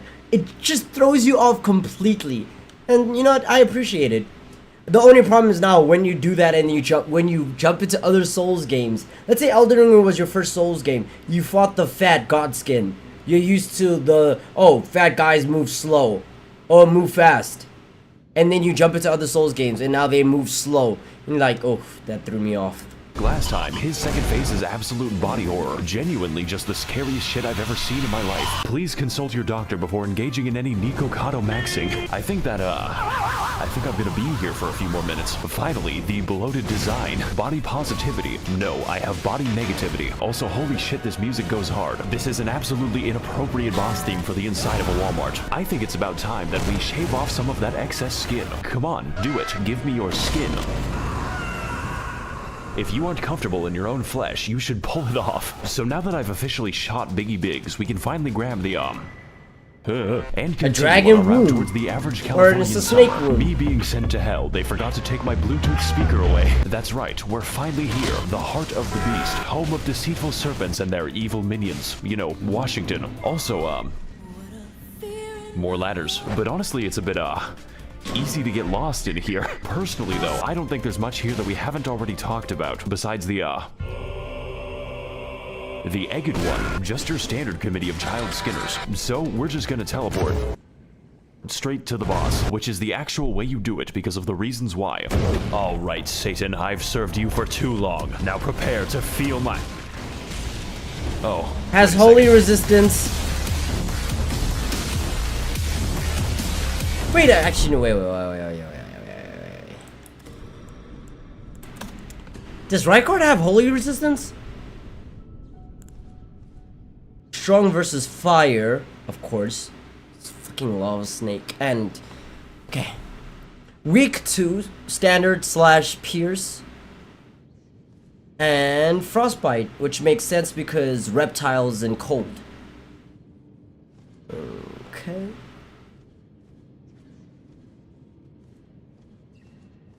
Okay, his highest resistance is fire, of course. Has the average... I wouldn't say... Is this average? But it's got a pretty good resistance to magic and holy, which makes sense because daughter of... Oh, he's the son of Renala, so there's the magic. And Radagon, so there's the holy. Makes sense for those two. Okay. Welcome everyone to Doom Internalizing My Abuse, and today we're going to be fighting the, we're going to Google how to kill him, because as it turns out, the reptile exhibit is in need of some heavy ordnance, of which I am an expert. The Serpent Hunter is, and I quote, on some anime shit, a weapon of mass destruction specifically built to kill just snakes, you know, like a secretary bird. It's also, 3 feet from the entrance. That's like giving chocolate out in a dog pound. God may give me his toughest battles, but so too do we get his largest gun. We just went from Storm Ruler to Storm Meter Stick. This fight is the coolest shit I've ever seen. It is so satisfying to use this weapon, and the damage is absolutely... That's true. Which sucks, because once you take it out of the boss fight, then it's just a regular weapon. But then people have been able to find a way to use the... What is it called again? I forgot the name of the glitch, where they basically do like a bunch of weapon swaps in time. And because Serpent Slayer has like the largest hitbox in the game, realistically speaking, has the largest hitbox in the game, if you do some weapon switching and stuff like that, you can basically turn the Serpent Slayer into a Gatling gun and absolutely shreds health. It's become so overpowered that it got banned from speedruns.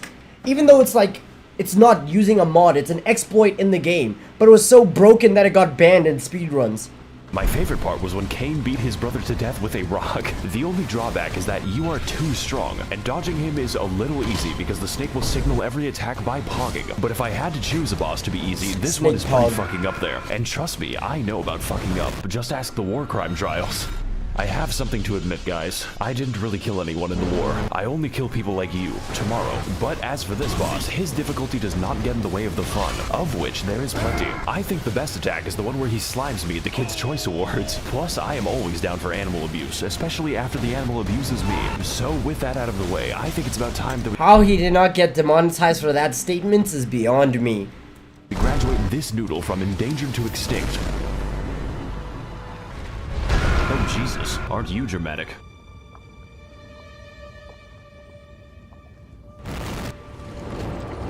Demigod of Mount Gelmir, number 15, Traitor Rykard. Okay. It appears that you are trying to cut off my pet snake, so in return, I will now cut off yours. The last thing you want on your journey to hell is to join the Serpent King as family, but as it turns out, that might be what you get. Oh my fucking god. It's finally him. It's Satan. I'm your biggest fan.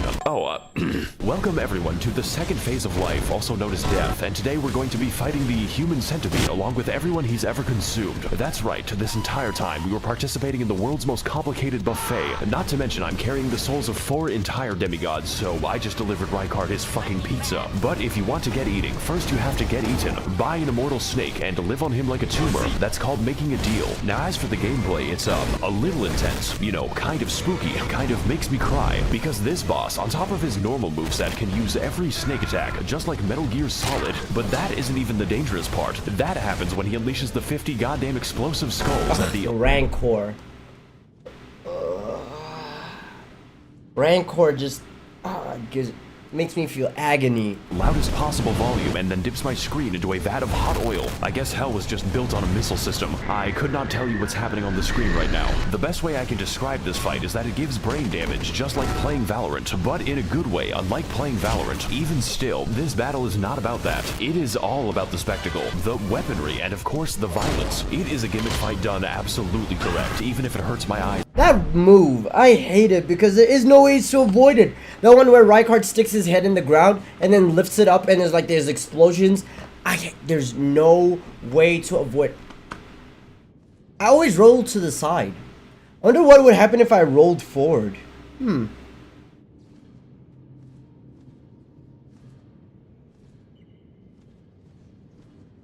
might have a plan. A bit, but if this fight gets one thing right, it is definitely style. And while this battle may be long, you know, like a cat, goddamn does it deliver.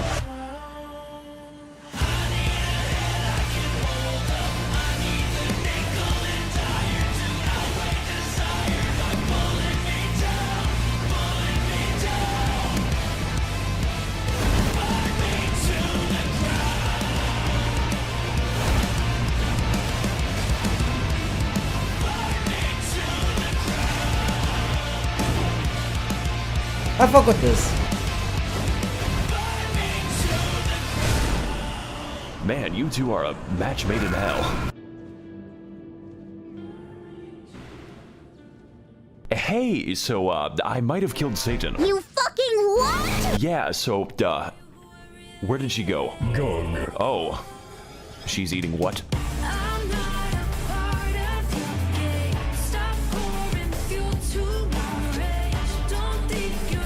This right here, you know what? Fuck it. I'm gonna give him a sub. He deserves it. He deserves it. That was a good one. A good video. Shit, I've already watched his content. I didn't know it was him. So might as well subscribe. Big W's in the chat. Shit. Right, what time is it? Okay, it's almost 1:30 in the morning. So I'll end the live stream off on that one. And then I don't know what we'll do tomorrow, but we'll have fun.